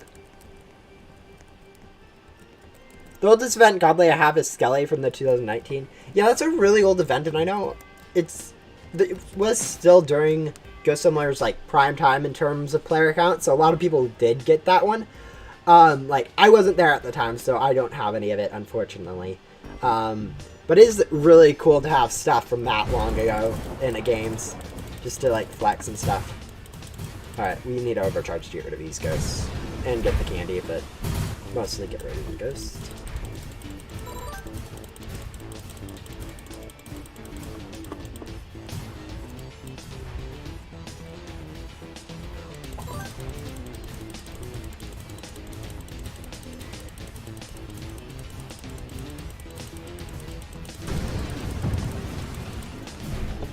If you're in the group, then you should be able to redeem it unless it's expired. Although I'm pretty sure if the code is expired, it doesn't allow, it shows a different message when someone like me tries, who's already redeemed it. I don't know.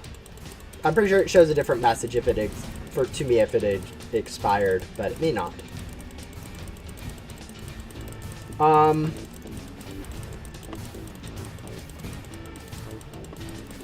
Yeah, honestly, I'm not too sure.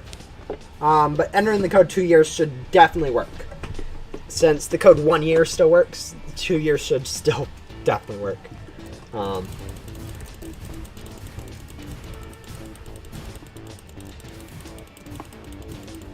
Yeah, I wasn't there for any of the first 2 events, and I started playing like between the second event and my and the Halloween event, so didn't have too much. But during the Halloween event, I grinded quite a bit and actually managed to get 100.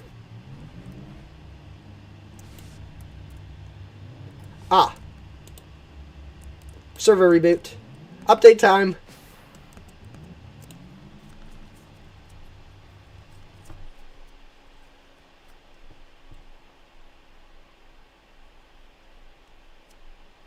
Alright, cool. Let's go see what the new update is. Let's see how it works.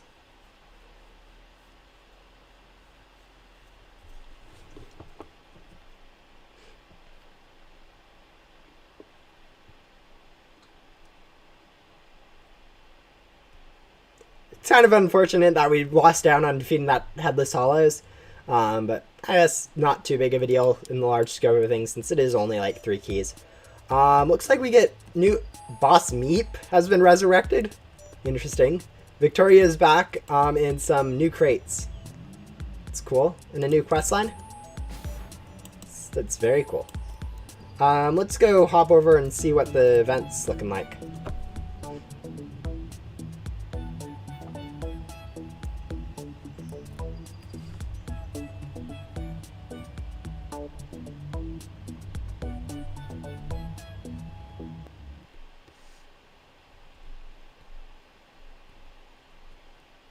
How did Meep come back? I don't know. I guess it's the same thing that resurrected. Don't know what exactly Meep come back means, but the same way that all the other boss came into the game, Meep came the same way. Let's see. There's apparently a new quest line, which looks like it's right over here. We won't do this currently since we're grinding keys, but wait.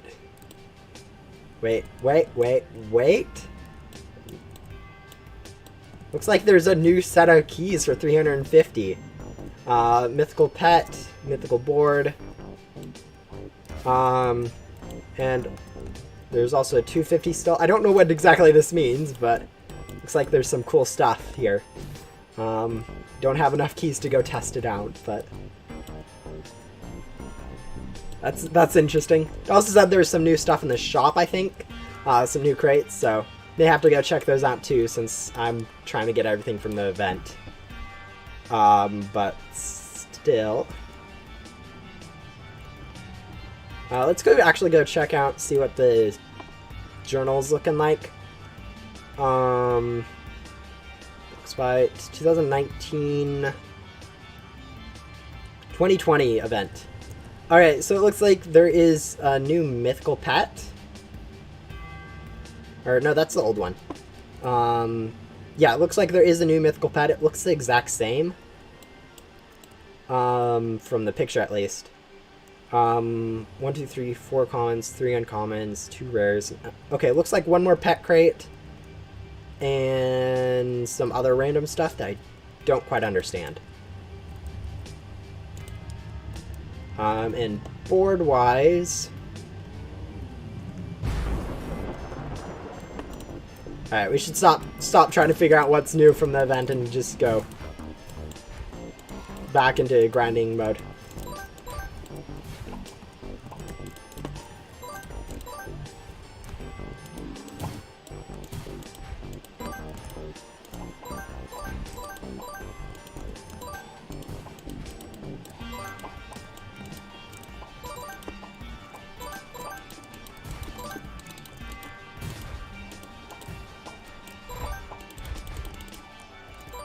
I got it. I thought he was dead ever after the Easter event and 50,000 people beating him up. Yeah, no, I would have thought that would have got him down too, but it looks like he's back. Don't know where exactly he's placed, but... Interesting. Timer's a little bit longer. Are those candy corns? Those are candy corns. Interesting. Looks like I got a notification from Discord about the update. Oh, there's an... Yeah, new pet crate? Okay. How much does it cost?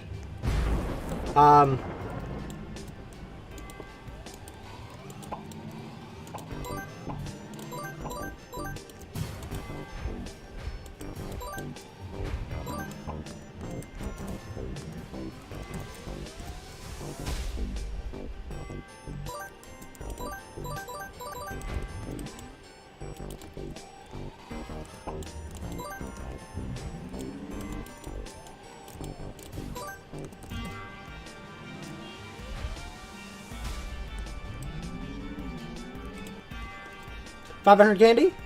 That kind of makes sense. Like,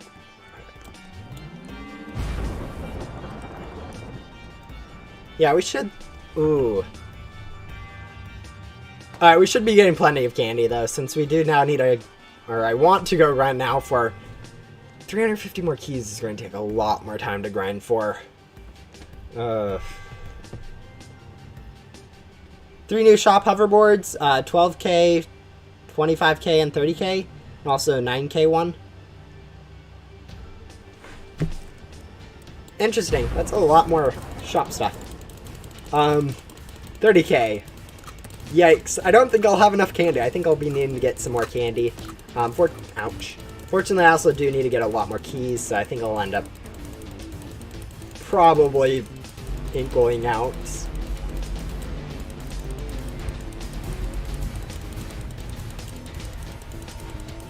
And 5th at 3,500. They're like double.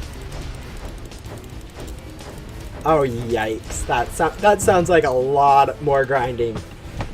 I mean, fortunately, it looks like 5 keys every 10 minutes isn't too bad. But yeah.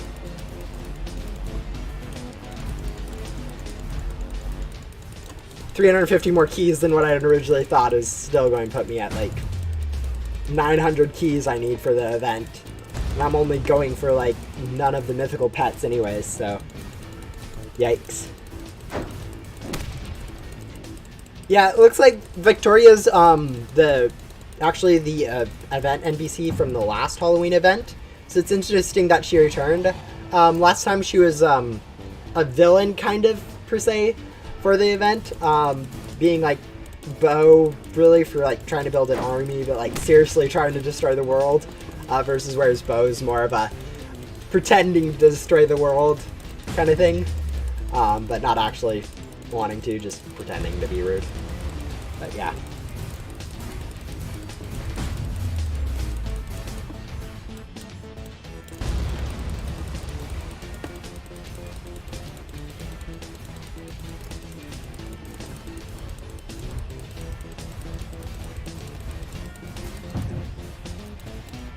I think Frankie's gone.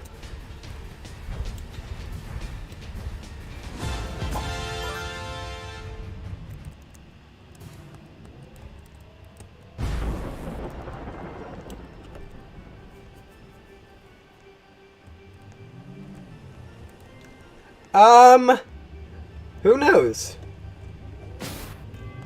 Probably something really bad. That's kind of the only guess.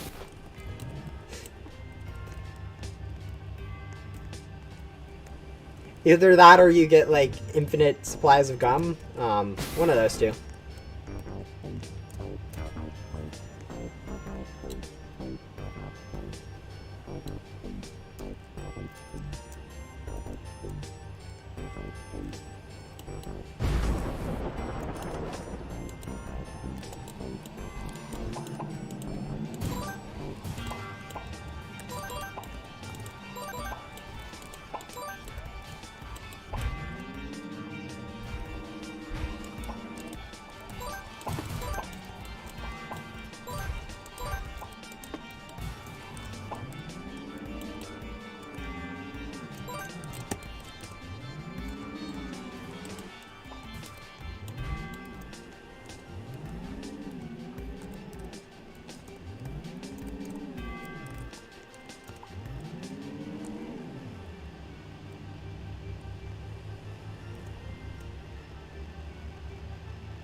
The first quest is very odd. It's 20 vampires and 10 soulcasters.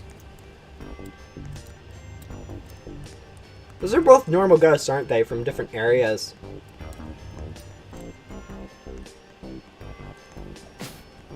Um, 10 isn't actually that low of a number, like, all things considered, for event ghosts. That's still, like, quite a bit. But being half... I guess being half of the other one, yeah, I don't know. It seems like a decent first quest.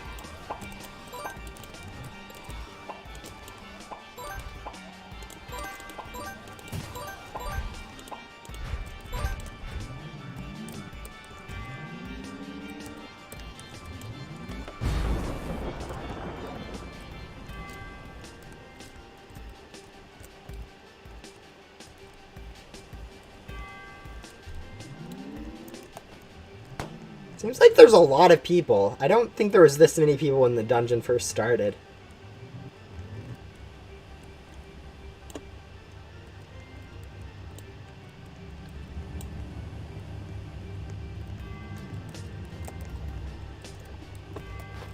Honestly, quests really don't make sense at this point. They really... I mean, even if you look at the quests in, like, the main part of the game, sometimes they ask for more special than they do others. So, I mean, the fact that this one just asks for 10 of special, or 10 of a normal instead of 10 of a special from 2 different areas is actually pretty common for quests to ask for just 2 commons from different areas with different numbers.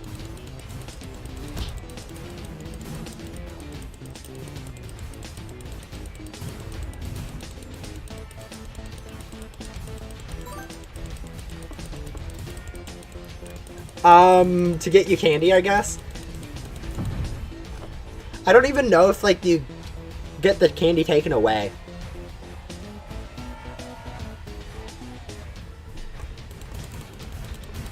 And the 50 they give you counts towards the quests. Yeah, I guess in that sense, that's just kind of weird. The fact that they give you candy and immediately request it back. Hello. A little bit of grinding on the event.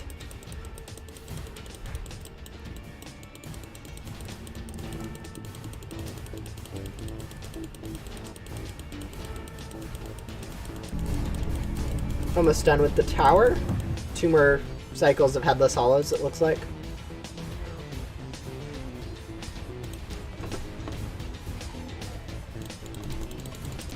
Yeah, quests are weird in Ghost Simulator. Sometimes it's best just to do them and not worry about what exactly they are weird with.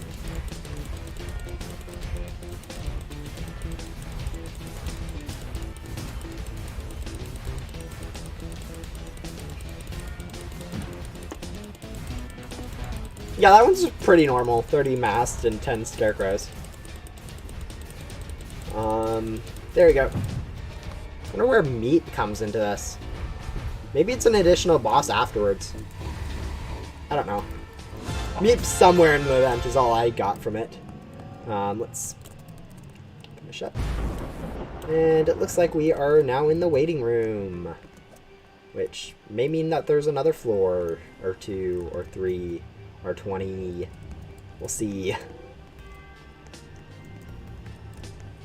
Yeah, no, event bait's actually, with the addition of Gramps, it's actually quite easy to get. Since some of his quests, he give you like 30 or quite a bit of quests. He has quite a bit of quests that give you quite a bit of stuff with, like, even his last one gives you 30 at the end of it, so, he is quite helpful. Hello, Daniels. Yeah, no, doing Gramps is productive. 4-7. There we go. Looks like someone's going down there, so. Lots of people this tower run.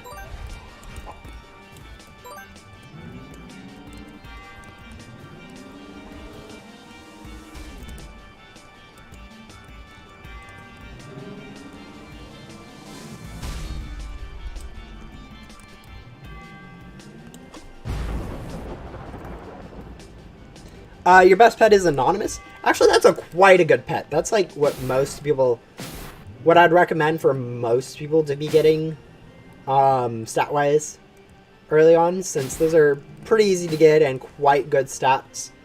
It's actually quite nice.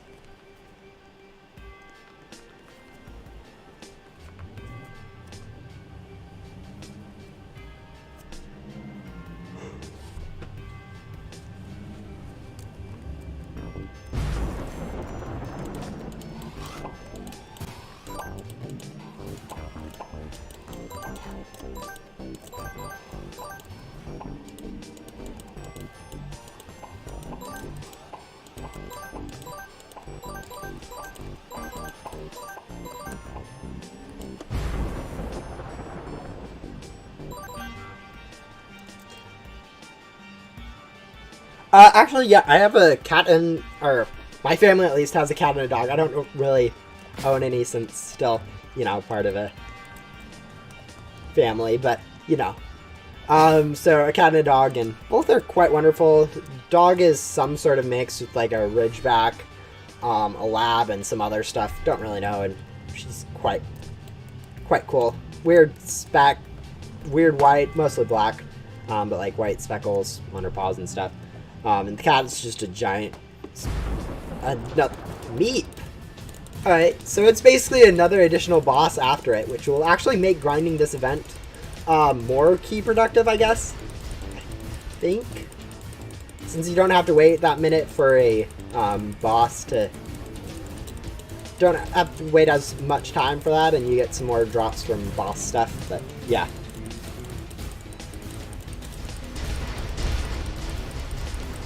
I almost have 1,000 keys. I have right now 987. Oh, that's pretty nice. Yeah, buying keys with Robux. I mean, I personally wouldn't recommend buying keys with Robux, but I guess it is a kind of a cool thing to do, just to get the stuff. But I prefer to grind my own way. But yeah.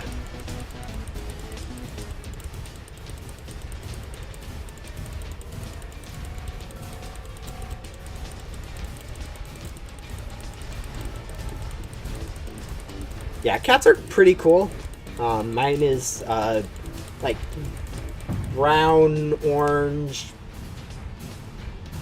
spotted-ish. It's complicated, but she's quite cool, and, you know, occasionally jumps into my bed to sleep on my lap during the night, so that's nice and comfy.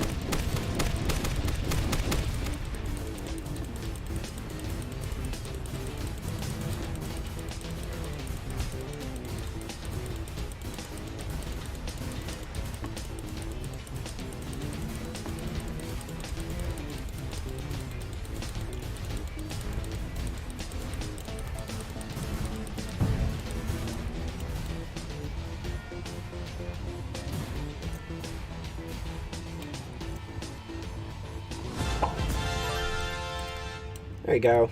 Did we get actually ghost keys from that? Probably. I'm just going to assume we did. We're at 204 ghost keys now, so we're almost able to buy a first mythical, but apparently now we need to go get 350 for a second mythical board, along with however much we were getting before, so yikes. Wait until the current floor has finished. Never mind.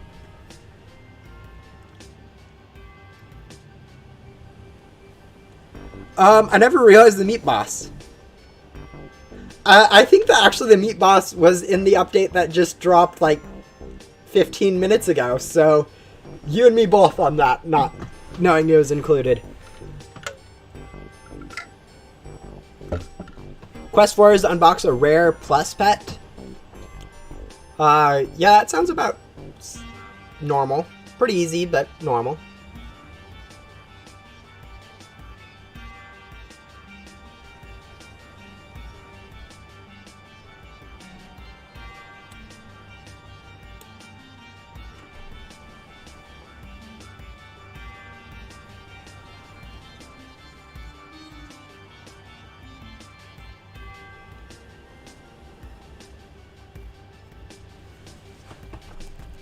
Looks like we'll be starting with like 4 people.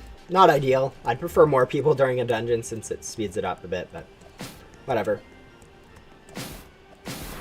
Yes, I do play on PC. I much prefer it, but yeah.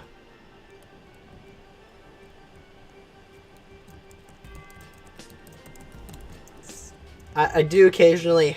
I've like tested it, or not. I played a little bit on phone for like 5 minutes at one point, and I realized it was much laggier and not really worth it, so kind of gave up on that.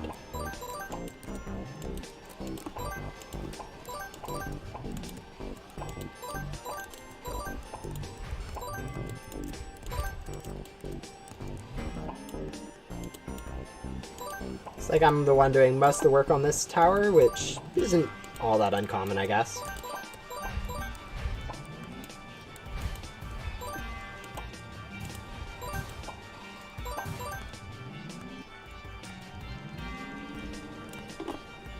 Looks like there's also a double gems event currently going on. Which I don't see see how useful that is, since no one's grinding gems during the Halloween event, but yeah. How long have I been doing YouTube? Depends what you mean by doing YouTube, I guess. I mean, I created my YouTube account back in like 2017, I think. But I haven't really been doing regular content till like early this year, maybe. Depends where you consider.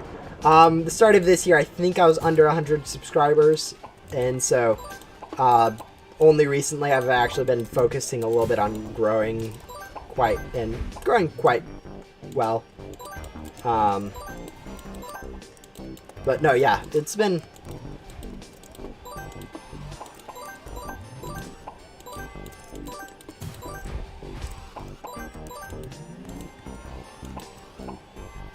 It's been an interesting time. Like, originally I just kind of created it because I loved watching other people's YouTube video. I'm like, hey, I would like to do this. And then I created it and didn't do anything with it forever.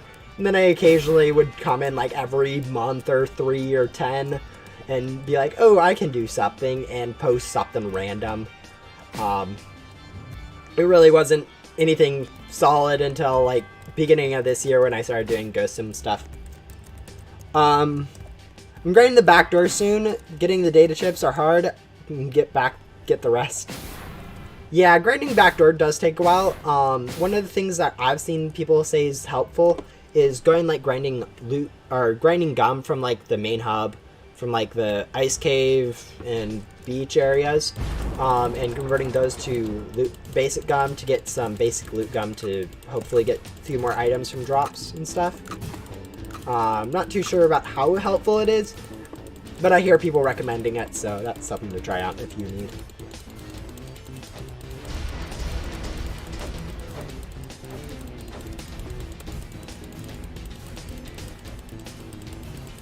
Of course, everything is RNG dependent, so Who knows?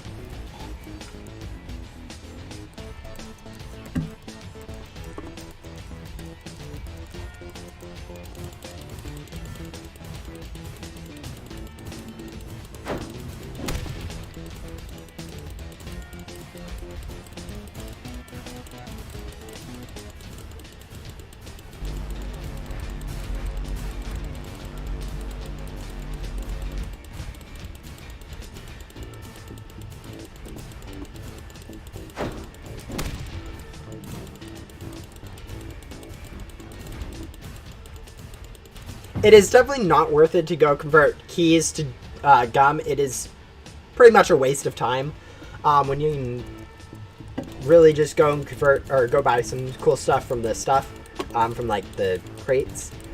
So go get some cool stuff from the chest, and if you need to, you can always convert candy to gum, since a lot of people are going to have excess candy. Converted candy is pretty much normal to do. Pretty sure someone's currently at like 600,000 candies, so it's not too special of a currency to be saving. When did I start playing Ghost Simulator? I started playing Ghost Simulator, like, the first time I hopped in was like 2019, like August, September-ish, before the Halloween event that year, but after the first two events. So ways into Ghost Simulator, but by no means like late either. But yeah.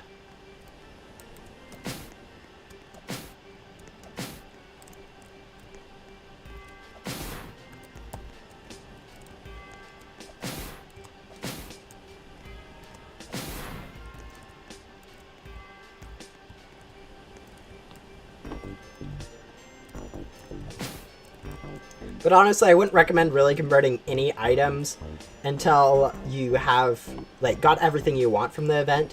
So if you're needing candy stuff, going and converting candy, like all your candy right at the beginning, isn't really useful. I mean, converting candy to get some ghostly lucky gum is actually not a bad idea. Since it will reduce the amount of candies you need to spend to get the godly of it. But once you have those items, going and converting all the gum isn't too bad of an idea.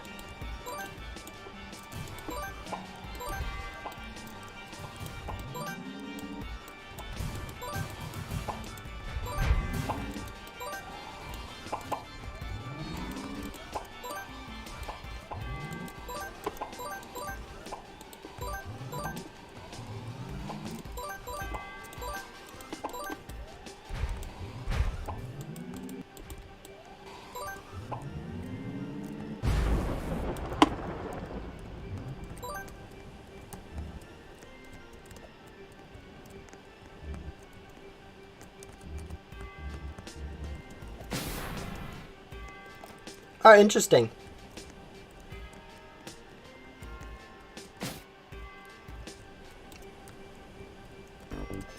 Yeah, I'm not too sure exactly.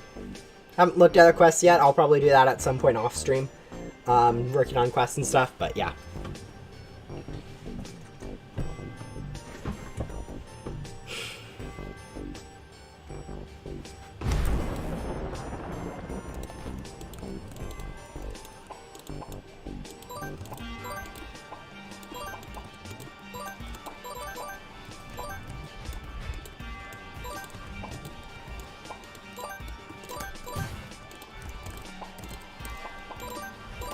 Yeah, some quests can be quite contradictory, just since they are kind of static. They don't really change. So if they rely on something like changing, like Leo, who asks you to remove like guards, where they always just keep on respawning, doesn't really make too much sense when you think about it too hard, but it's still a quest.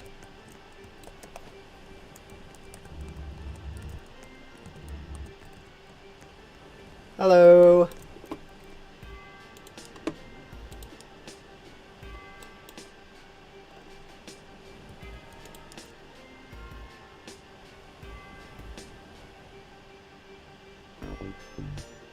Interesting.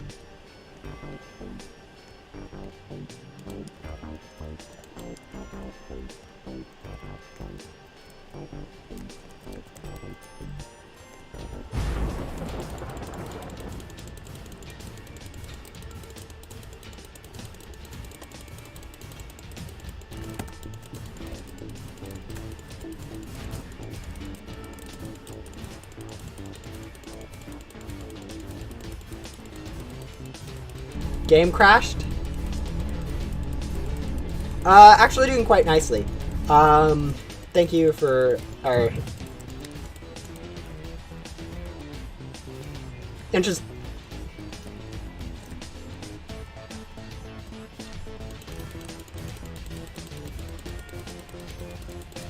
I do allow people to join me in game, but since I'm not in the main hub server, any of like the subs like worlds of Ghost Simulator, you can't join people via their profile in. So unfortunately, you aren't going to be able to join me off of that.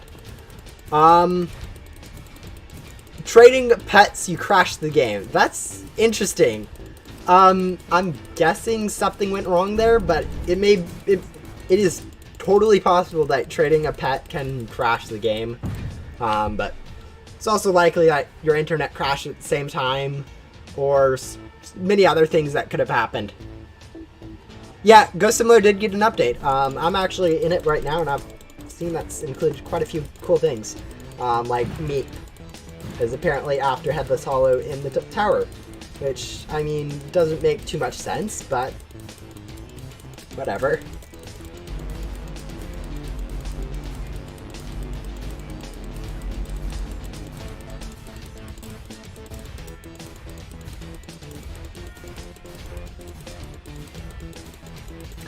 Yes, it'll probably give you keys, just as Headless Hollow and Frankie do, so that's going to be pretty nice.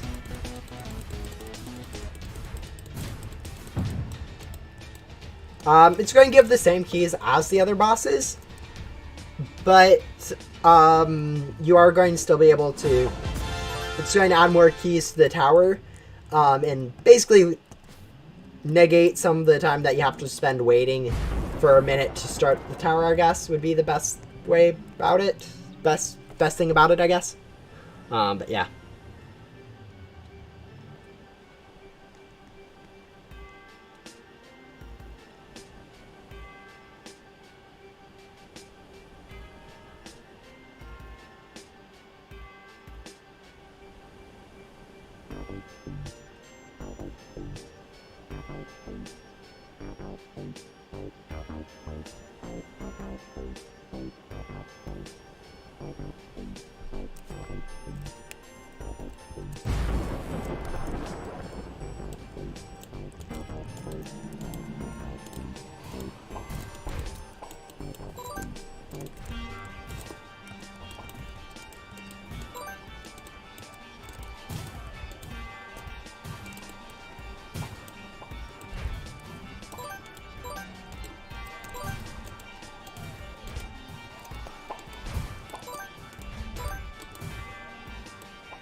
Yeah, no, part 2 released about less than an hour ago, so it's going to still be quite new for most people. I was streaming while it dropped, so that's kind of why I was able to see it so quickly, but honestly, I probably wouldn't have realized until like I woke up tomorrow that it updated if I wasn't planning on doing a stream during it.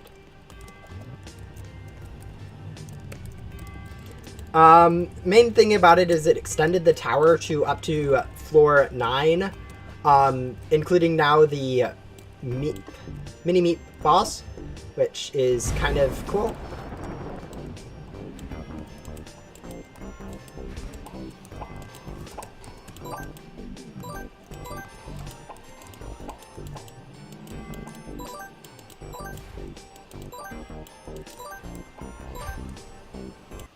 And we crashed. Oh no, we got an update. Wonder what that update was for. Bug fix just happened. Let's go see what that bug fix was. I'm kind of interested to see. Actually, nope. We'll stay in game.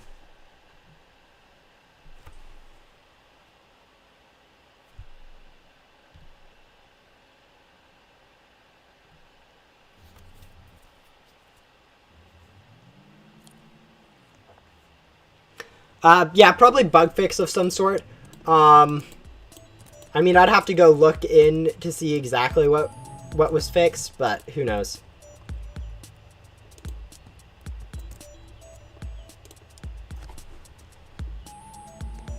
Yeah, I don't think it would be something like they forgot to add something, but who knows.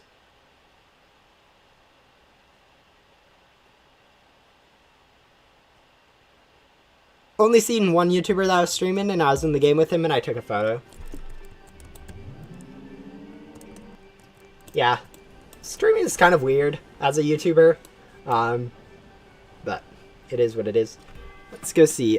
Just a second. I guess while waiting here, I can go. Oops. Let's lower that back down. Let's go and exit full screen. See if we can open Discord and see what changes were made. Go over like the full list of update changes, if Discord wants to load, of course.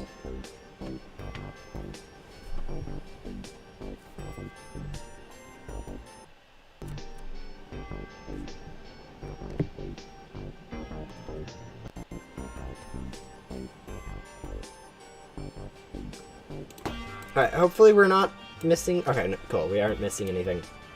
Hopefully audio hasn't broken. Doesn't look like it has. Alright, that's good. I was slightly worried opening Discord that something will break on streaming end.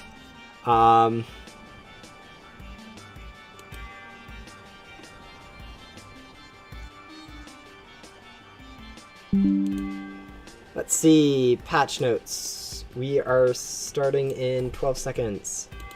Added 17 pets and 10 boards. A new NPC, new tower crates, new Halloween shop pet crates, double gem weekend, new badge. Allowed players to join towers between floors. That sounds cool. Let's go help out with this floor. We'll do a little bit more reading. Joining towers between floors, though, that sounds nice. Like, really nice. Since you can go, like, skip floors, I guess, by just joining random servers. And hopefully you also get to skip that minute waiting time. I'm guessing there's a catch to it. But still, it sounds good. Let's see. Fixed icon for Alpha Vortex. Fixed a bug where players were awarded Metaverse badge. Fixed bugs where players were auto-teleported to the waiting room after the tower. Refactored some tower code to improve performance. Fixed bug with new badge and changed a pet from legendary to godly, which probably was a code. Alright, so it looks like there is a new code.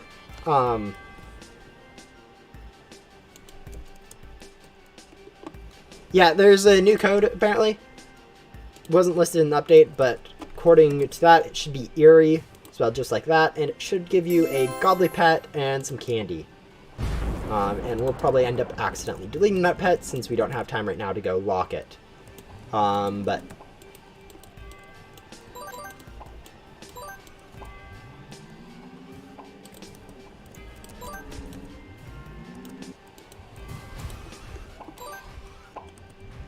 Alright, we'll go lock that right now then, so I don't forget.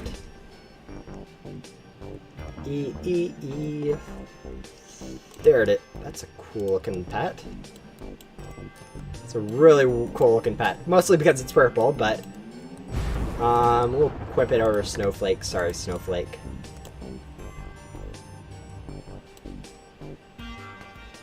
That's a pretty shade of purple.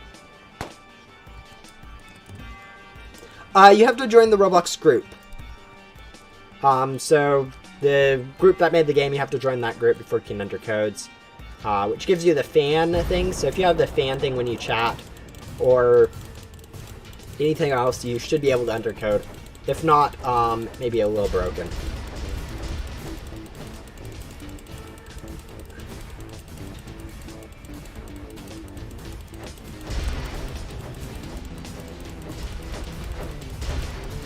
I'm assuming with this new code that the other older one might be expired now. So, let's see. No, it looks like you may still be able to enter the code SCARE too, for similar step paths.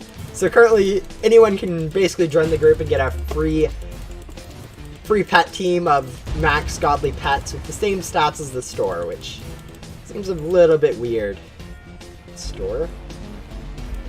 Seems to be a new store item, too. Yeah, you have to rejoin if you join the group while still in game, since it refactors what you are upon rejoining. But yeah. Yeah, should be pretty cool and give you some cool stuff.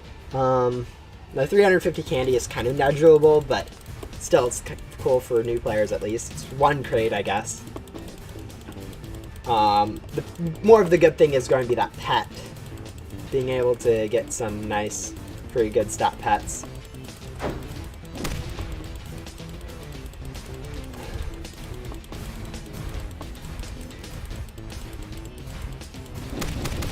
How many pets do I have?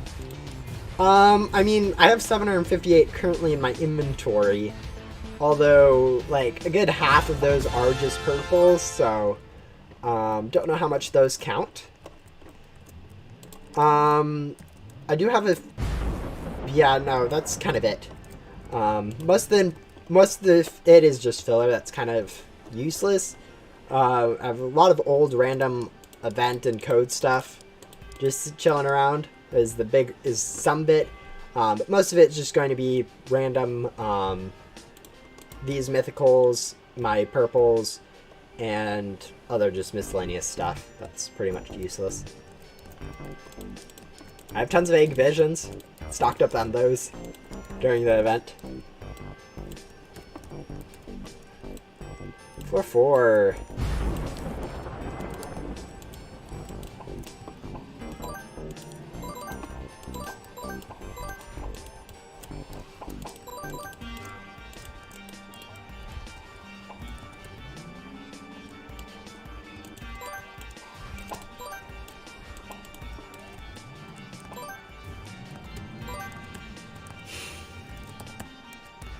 Victoria, I think she was right behind the shop in the Halloween event area. Or somewhere behind it. She was pretty easy to find, I think.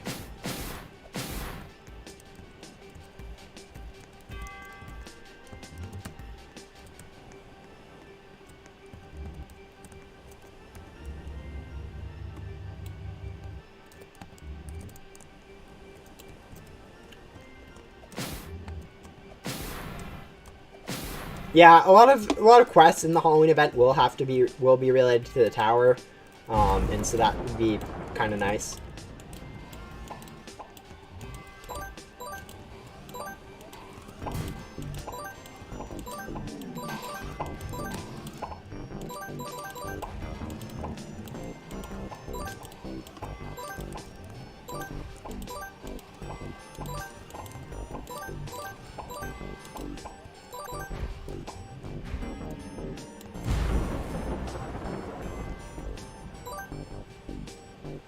I got kicked for the bug fix during it. Yeah, that's kind of honestly half the problem of playing around reset time. You can get kicked for bug fixes.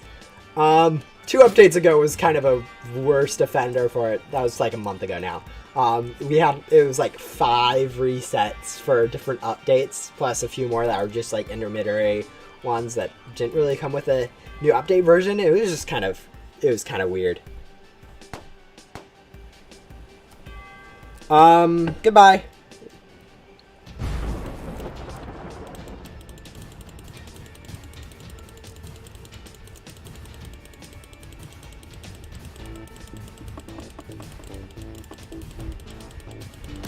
Ow.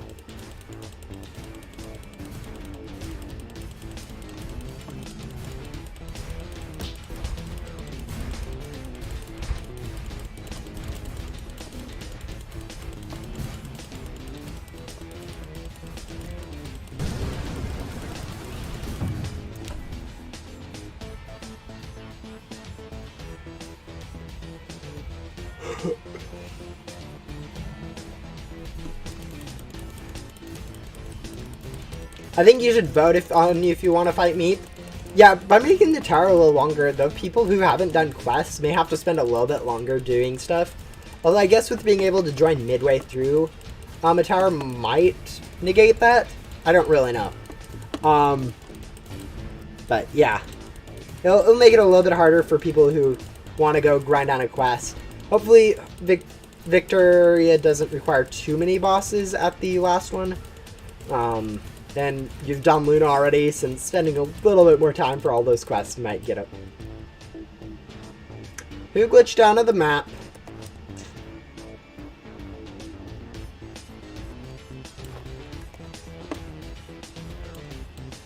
Let's see.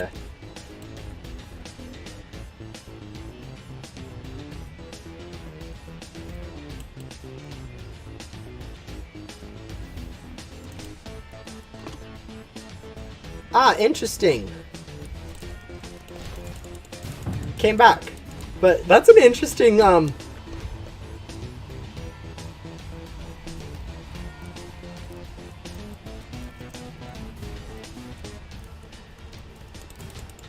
interesting the fact that we have so much informational stuff, in the log. Is this like collisions? I think that's like collisions of people, is what I'm thinking.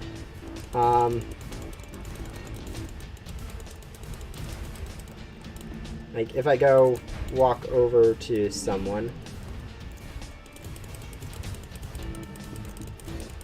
it seems to pop up random stuff. Yeah, whenever someone touches me with their board or stuff, it seems to throw a informational thing, which, don't think it should be.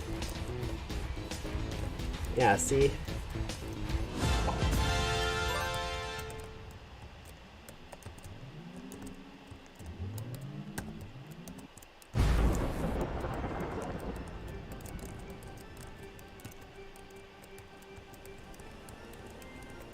Yeah, I don't think I'm supposed to be getting these messages. That's interesting.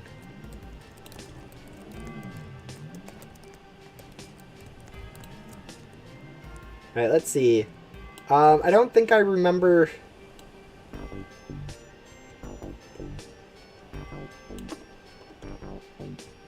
Yeah, I'll look through and see who glitched down on the map later, because I know someone here glitched down on the map and caused the hollows to go fly.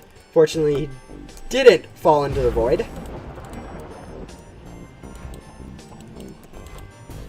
But yeah.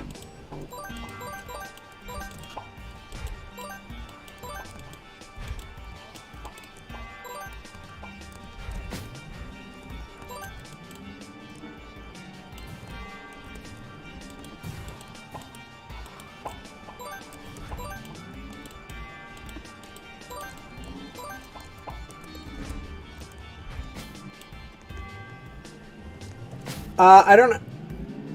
Why don't you do tower in a VIP server? It's a little bit faster to do it in publics. And I really didn't see a point right now, since I do just need keys currently in what I'm grinding for. So there's no reason to go into a public for get a little bit more candy. And it kind of just started in a private server, or public server, so when I realized I need more candy now that there's more items released, I was still kind of in the public server, so I kind of just stayed there. I'll probably end up going over to private server to grind at some point, since I do still need candy. But with the addition of being able to join this thing partway through, I may end up like sticking in publics and just server hopping to go find already started towers to do those, since already started towers are going to be a little bit more productive for me to be doing than like starting my own. But we'll see.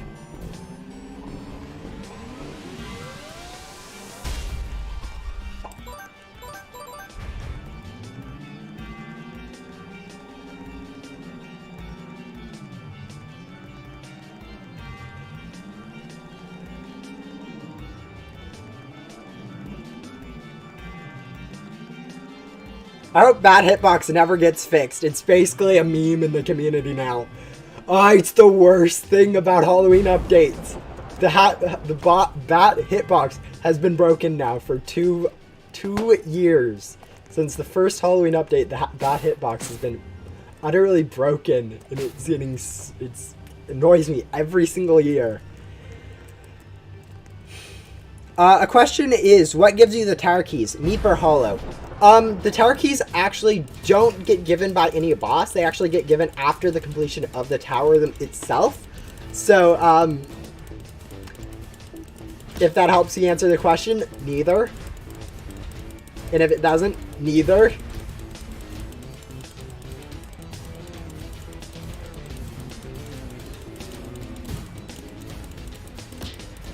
It looks like it wants to target me.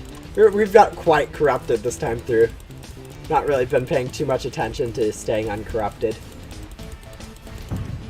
It's not worth the time, in my opinion, to avoid corruption.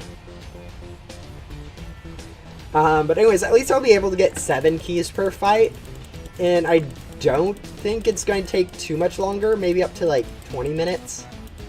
Which, slight improvement technically in keys per minute than the older one-ish. I don't know, it really depends on... I haven't really done too much timing on how long it takes, so can't say whether it's better or worse. But I think it will be better. Do you have Luna's hoverboard? Yes. I don't know which exact one you mean, but yes, I do. Whether that's hyperspace, the lunar, or anything, I should have it. Maybe not in my inventory currently. I know I have quite a few stuff stored on my alts. Especially like mythicals and corrupted boards from the developer crates. I have a ton of on my alt.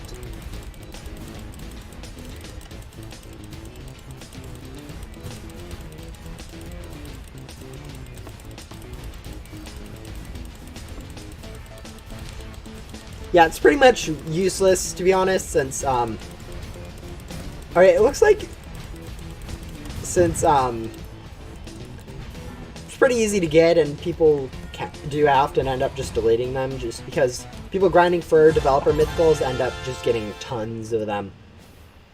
Looks like that is the end, so we should have I don't know how many keys we should have, but we'll be getting a decent amount of keys.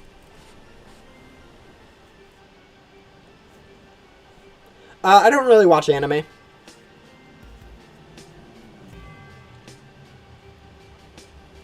Man, that Halloween event pass is pretty tempting to buy since it would increase a bit, but honestly I don't think it's worthwhile for most people to buy it since just a single increase I could pretty easily buy using boss gum, but I guess maybe, I don't know.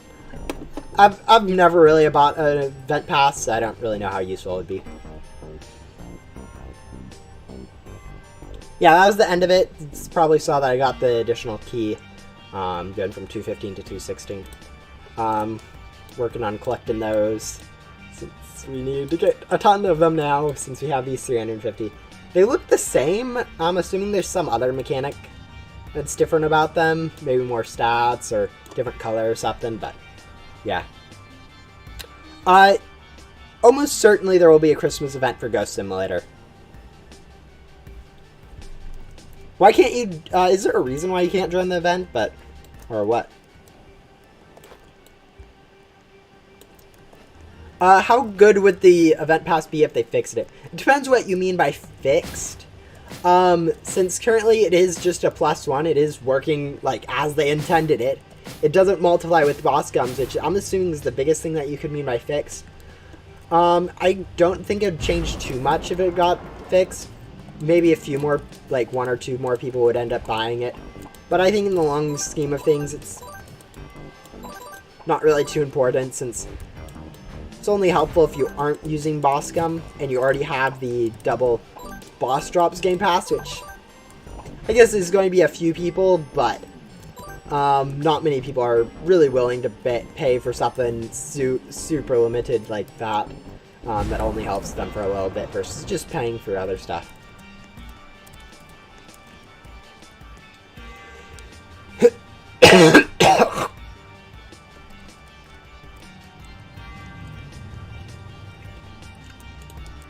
My favorite pet in Ghost Simulator, purple.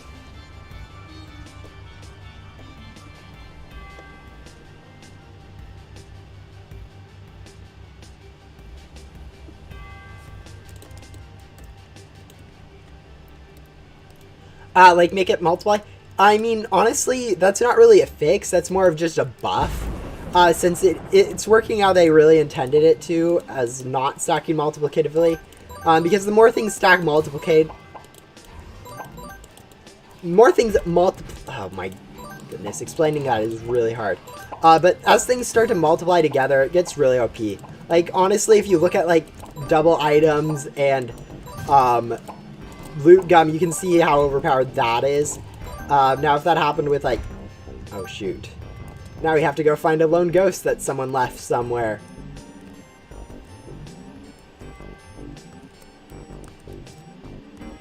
Found it.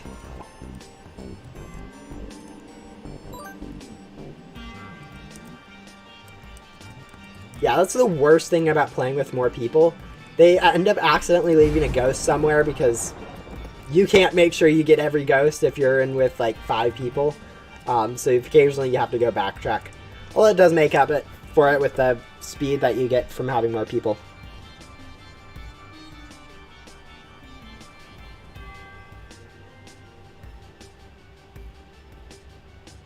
Currently you get 9 keys from a boss, but yeah, if it worked normally with the stuff, it would be kind of cool. I might be a little biased with never having buying event pass on it not needing to be fixed, but you know, that is my opinion.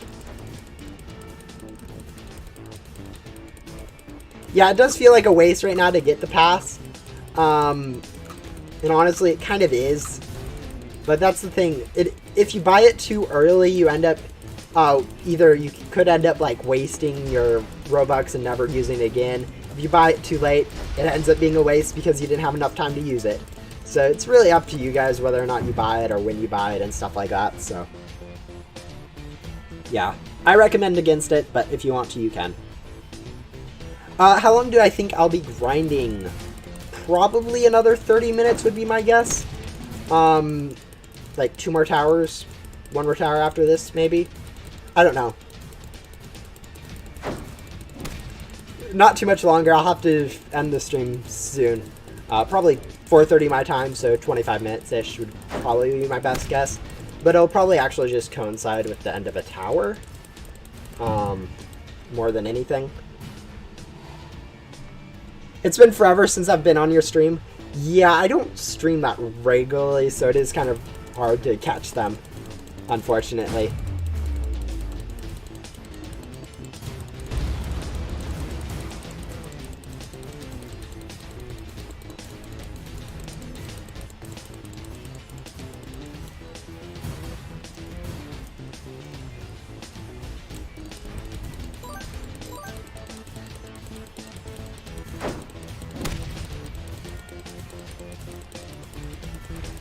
Do you think I should play Ghost Sim more? If you want to. Like, honestly, playing games, I mean, it'd be cool if you did. Ghost Sim could always use more players. But, if you don't like it for whatever reason, you shouldn't play something like that you don't really like just because someone else says for you to. Of course, you can try it out and stuff, but, like, I don't know. It should be your decision.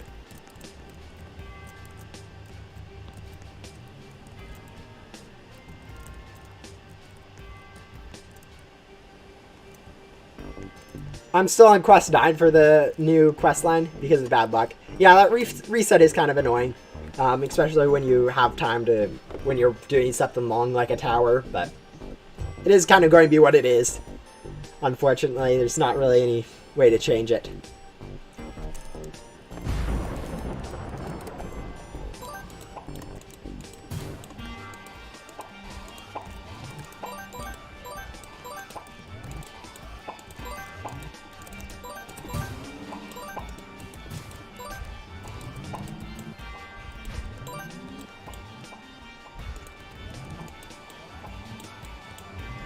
This is the weirdest tower I've seen. Literally a straight hallway followed by a room of 5 ghosts. That was a very intricate tower. My word, that's the straightest one I've seen so far. Yeah, Frankie breaking, or bosses breaking in general can be weird.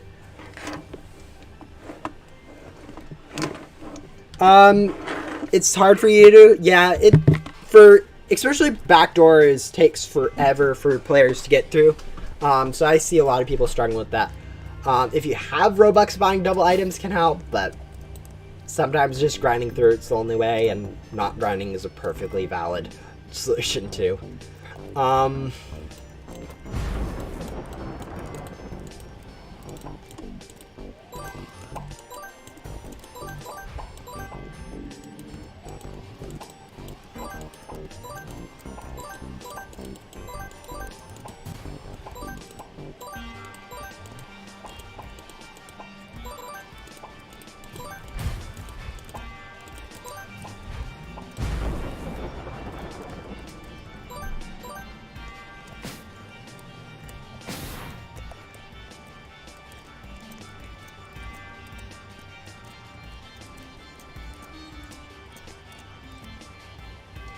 Have I ever played Five Nights at Freddy's?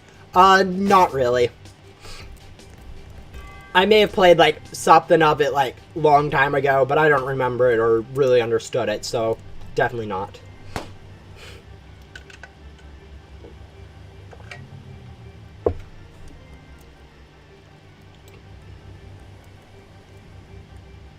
Hello. Welcome back, Victor.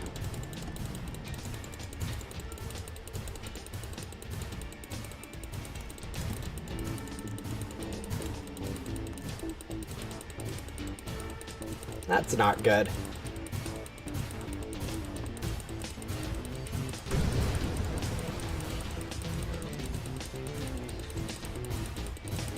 This event is probably the worst one for, like, the map. Not because it's, like, bad or anything. Okay, it is bad. But, it is a cool looking map. But the thing is, with how thin these walls are, you can actually, the boss ends up glitching through it quite often. And it's just common enough for, like, things to actually, like, players can glitch through it and break the map pretty easily. So that's not good. So how was your day anyways?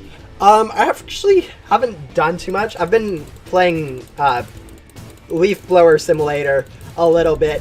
But other than that, I've not done too much today, so got a bit of progress done on that, which was quite nice, but other than that, it's been pretty chill. Grinding Ghost Simulator, though, is pretty fun, and I've been getting quite a bit of keys from that, so that's good. But yeah, Leaf Blowing Simulators was a deeper rabbit hole than I first thought it was going to be, so I'm doing that for a little bit longer than I would have hoping, but yeah.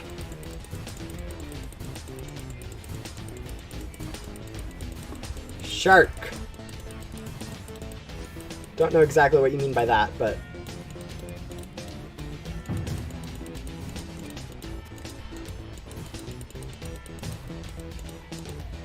there we go.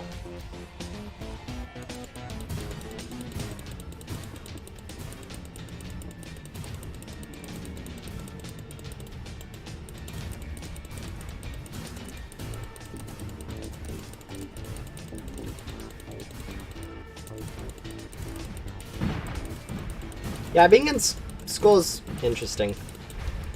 I was never really a fan of school. I don't think anyone really is when they're in school.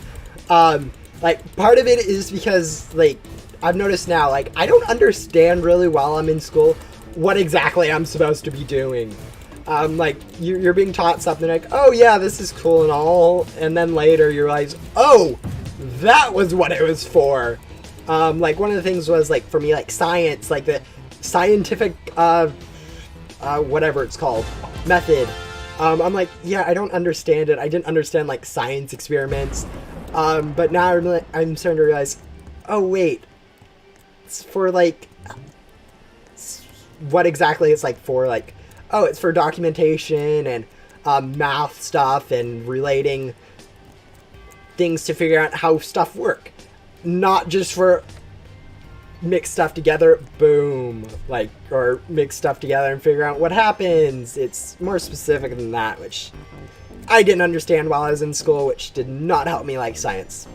I was decent at science because I understood math and I could do the math stuff related to science, like in chemistry, but I did not understand for the life of me what I was supposed to, what, like, the point of it was. So that's, yeah, school's weird. Once you start getting into, like, at least for me, and starting in college, I started working on an associate's degree for, like, computer programming. I'm really now getting into it, and being able to understand and go through school quite nicely because I like the stuff I'm doing and I understand it and I'm applying it and it's all good there and I like it, but for the life of me, I could not understand writing classes or why I'm doing English papers or what's the point of doing all this math stuff. Even though I'm good at math, some of my math classes I didn't quite understand and it did not help. But yeah. Yeah, it's pretty normal, honestly. See, floor 8.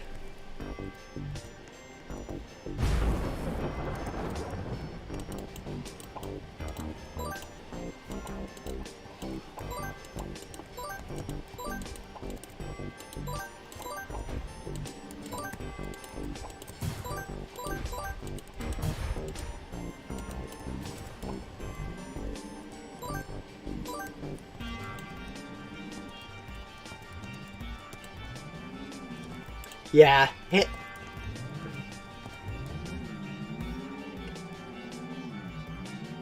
Yeah, it's hard to understand while you're in it. Most things are. It's hard to see. Okay, as one thing put it, it's hard to see the forest when you're looking at the trees, but as in, if you're looking too close to something or just paying attention, you don't quite understand what's going on, but it's kind of true.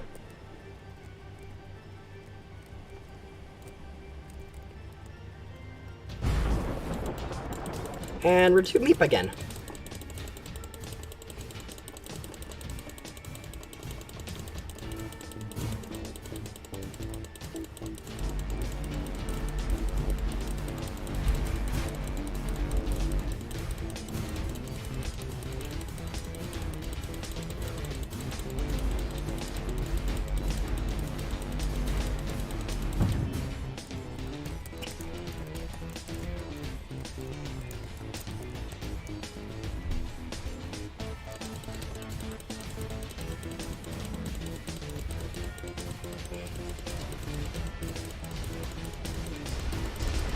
That's an interesting place for the bullets to be crossing over.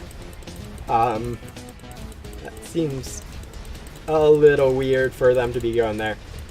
Oh man, that's trippy. Thought they'd be in the center of the room, but apparently no. Who's my favorite YouTuber? Oh, that's... Oh... The only, I've watched a lot of YouTubers in my time. One of the bigger ones I watch, like, now, is for, like, Brawl Stars, Kairos time, but just for, like, update info on, like, Brawl Stars and stuff, and cool content. Honestly, I don't watch too much YouTube myself, so it's kind of hard to say. I've obviously watched a lot of YouTube. I've gone through, like, the normal phases, like, the Hunger Games thing where everyone was watching Hunger Games Minecraft videos for, or at least I was, for, you know, ever. And then there's, I do watch Hermitcraft a little bit, so I like that too a little bit. But yeah, it's pretty normal stuff.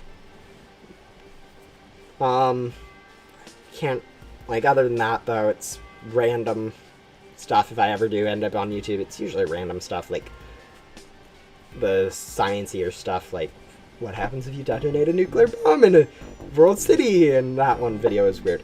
But yeah, beat quest 9, nice job. Yeah, getting through those quests can take a while. I think it was like, I don't remember, maybe 20 quests long. But I need to work on it at some point. Man, it's so weird how how much slower races go than bosses. Like, I've had races for so much longer, and I've barely made a dent, whereas, like, with bosses, it's already, like, almost done, despite it coming out, like, 5 updates later. It's weird. This will probably be the last tower run for the stream. Will end up giving me a total of... nice clean total of 230 keys. Which is not enough, apparently, since now I have another 350 crate to go do. But yeah.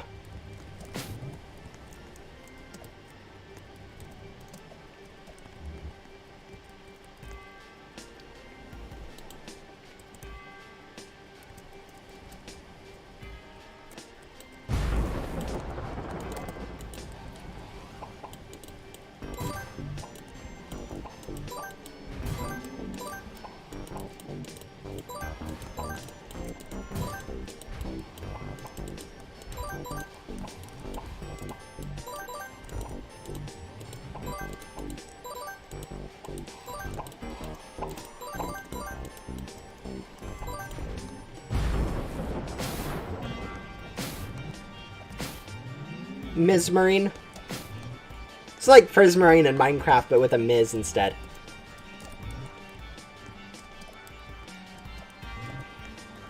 Yeah, I'm pretty awful at pronouncing and spelling names, so if I do get it wrong, it's... Please forgive me. If I do ever read your name, it's going to be pretty miserably pronounced.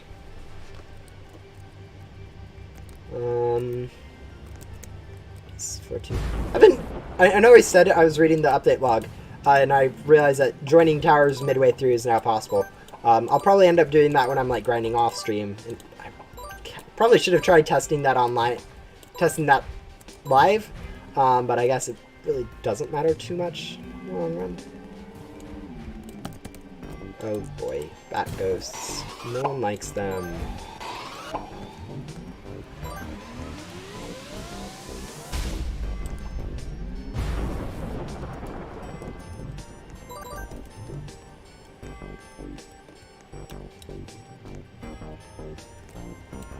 I think they should have made Meep a zombie chicken, even though they already are ghosts. Yeah, the fact that, like, Halloween, the fact that all the stuff is already ghosts kind of makes, like, Halloween, like, a dull, redundant, event in some cases. But, yeah, still, that would have kind of been cool to see Meep, a little bit of changes. I think it's probably they've been working on, like, tons of other stuff. Like, they had... one point said they had like 3 other projects ongoing. Probably a little bit less, since I'm guessing some projects got discontinued in favor of working on other more other projects. But I'm still, the fact that there's other projects being worked on kind of limits the amount of time that I think they would have they put into this event, which means that probably the repeated use of the things, even though it's really nostalgic, was probably just because they didn't have time to make another boss, which I'm actually perfectly fine with, since Tower is a huge new mechanic. Really didn't need anything new in it. I was kind of expecting a new boss, like, to be added part 2, not just Meep, but I am going to take Meep, since it's still cool to see another boss added to the Tower.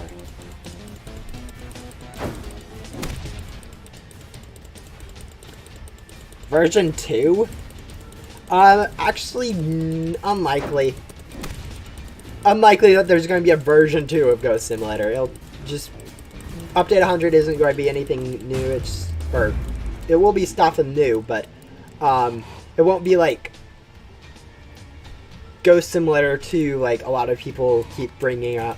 It's going to be, just a regular update, maybe a little bit nicer with something cool mechanic, but other than that, it's not going to be anything too special.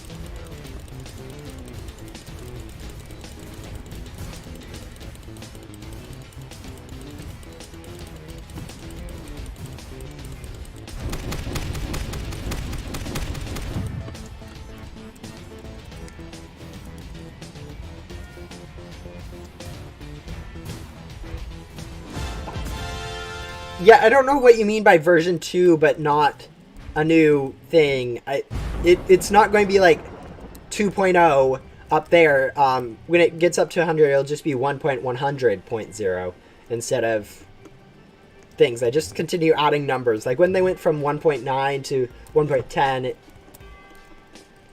those with the points, doesn't really matter how many digits. The digits is variable, but yeah.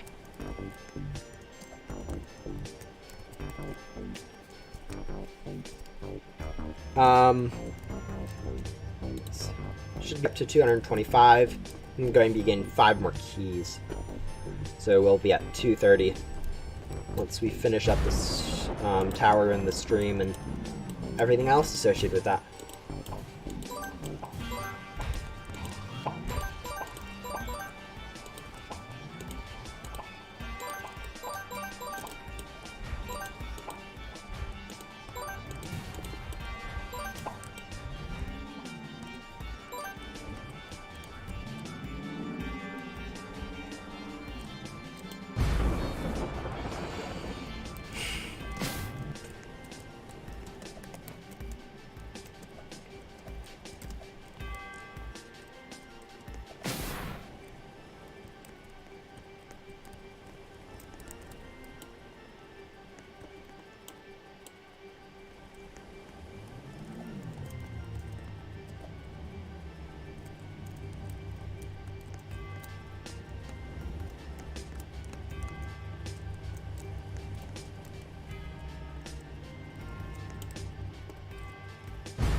Looks like we're about halfway through the tower now.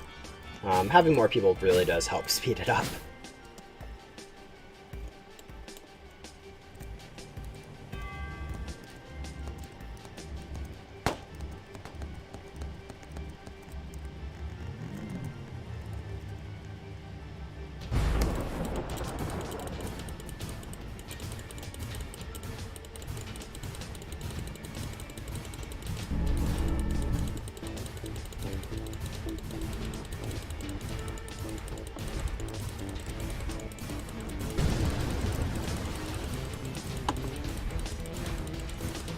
I'm not going to even try to.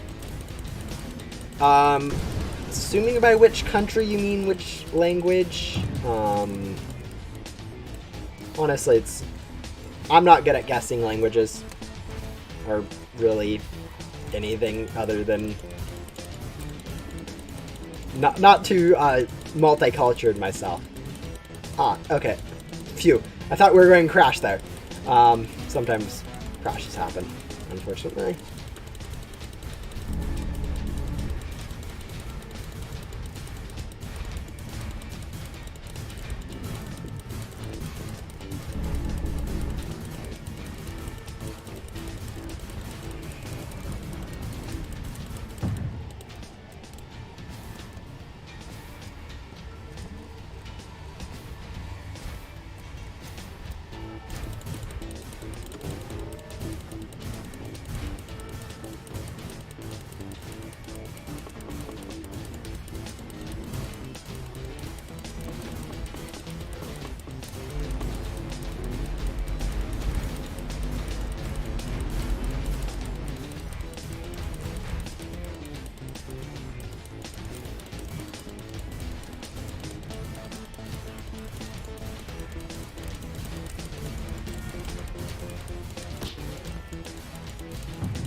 Oh, that's a lot of client messages.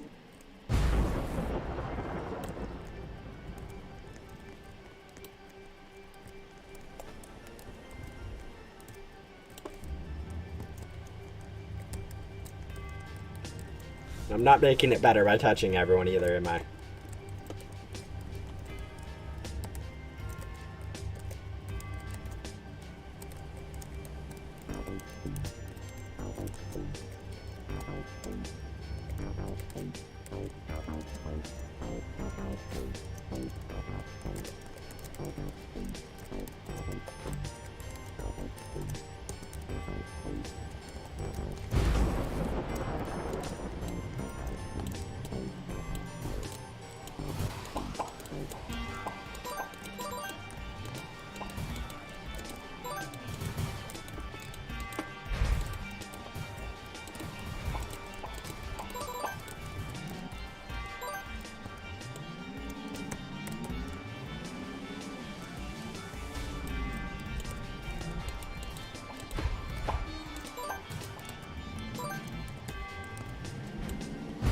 I'm on quest 13 right now.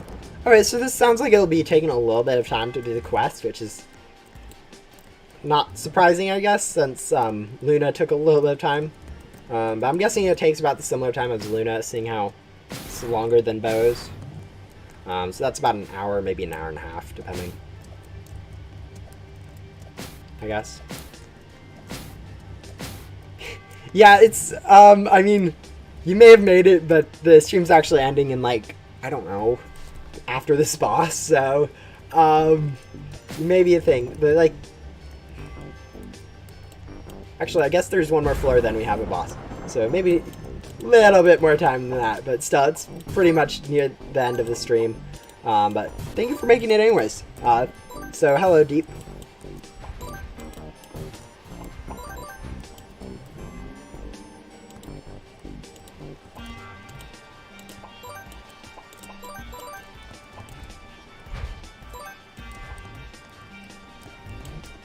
$20 bat ghosts. That is going to be miserable. Like, I can barely vacuum, like, one bat ghost. And they want us to go vacuum 20 of them? Like, what do they think we are? Like, ninjas able to find the bat hitbox? But yeah. No, I'm getting definitely a good amount of candy even without using loot gum. If I do start using loot gum, it's going to be even better. So I'm not too worried about getting enough candy for everything in the event. More of my worry is spending the time to get the ghost keys I need for the event, since now I'm looking at about 900 keys that I'll need, I think, which is a little bit higher than I was initially planning for the event. Whoa, that's a lot of lag.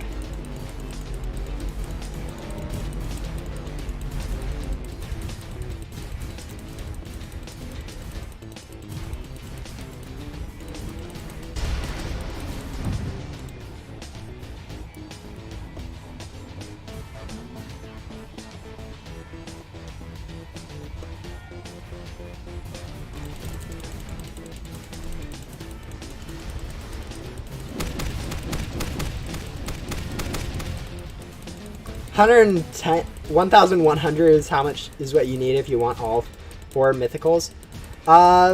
You actually need 1,000. I'm guessing that's just a mistype of 1,200. Since it is 350 for one and 250 for the other, that's a total of 600 for both pets and 600 for both boards, which is still a ridiculous amount of keys that I am not going for. There's a reason I don't go for pets during events. Like, even during the Metaverse event with the meat boss, I was only going for the mythical board. And I haven't cared about getting pets, really, since pets are pretty meh, in my opinion, at least. Their value is almost entirely based on their pet stats to begin with, and then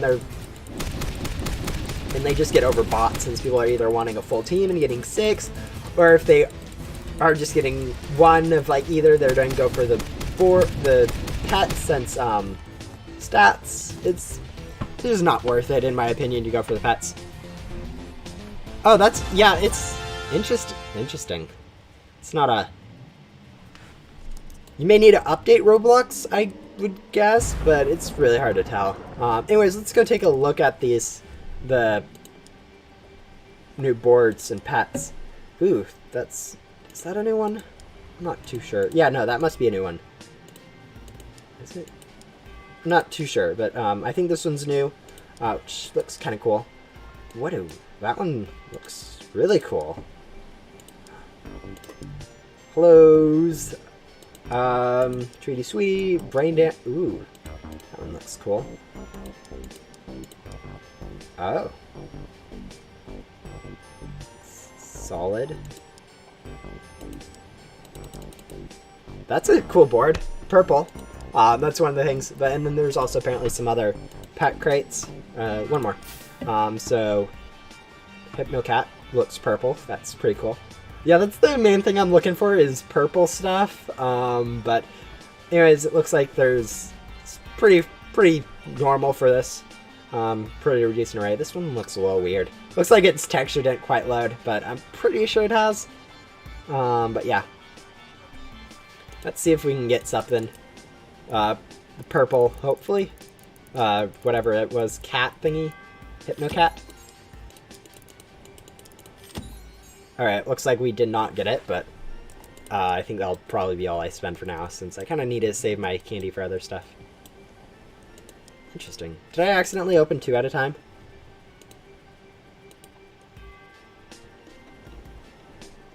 Let's go see. Because I thought I had a little bit more candy than that. I think I may have accidentally opened 2 at a time or something. Either that or something else weird happened.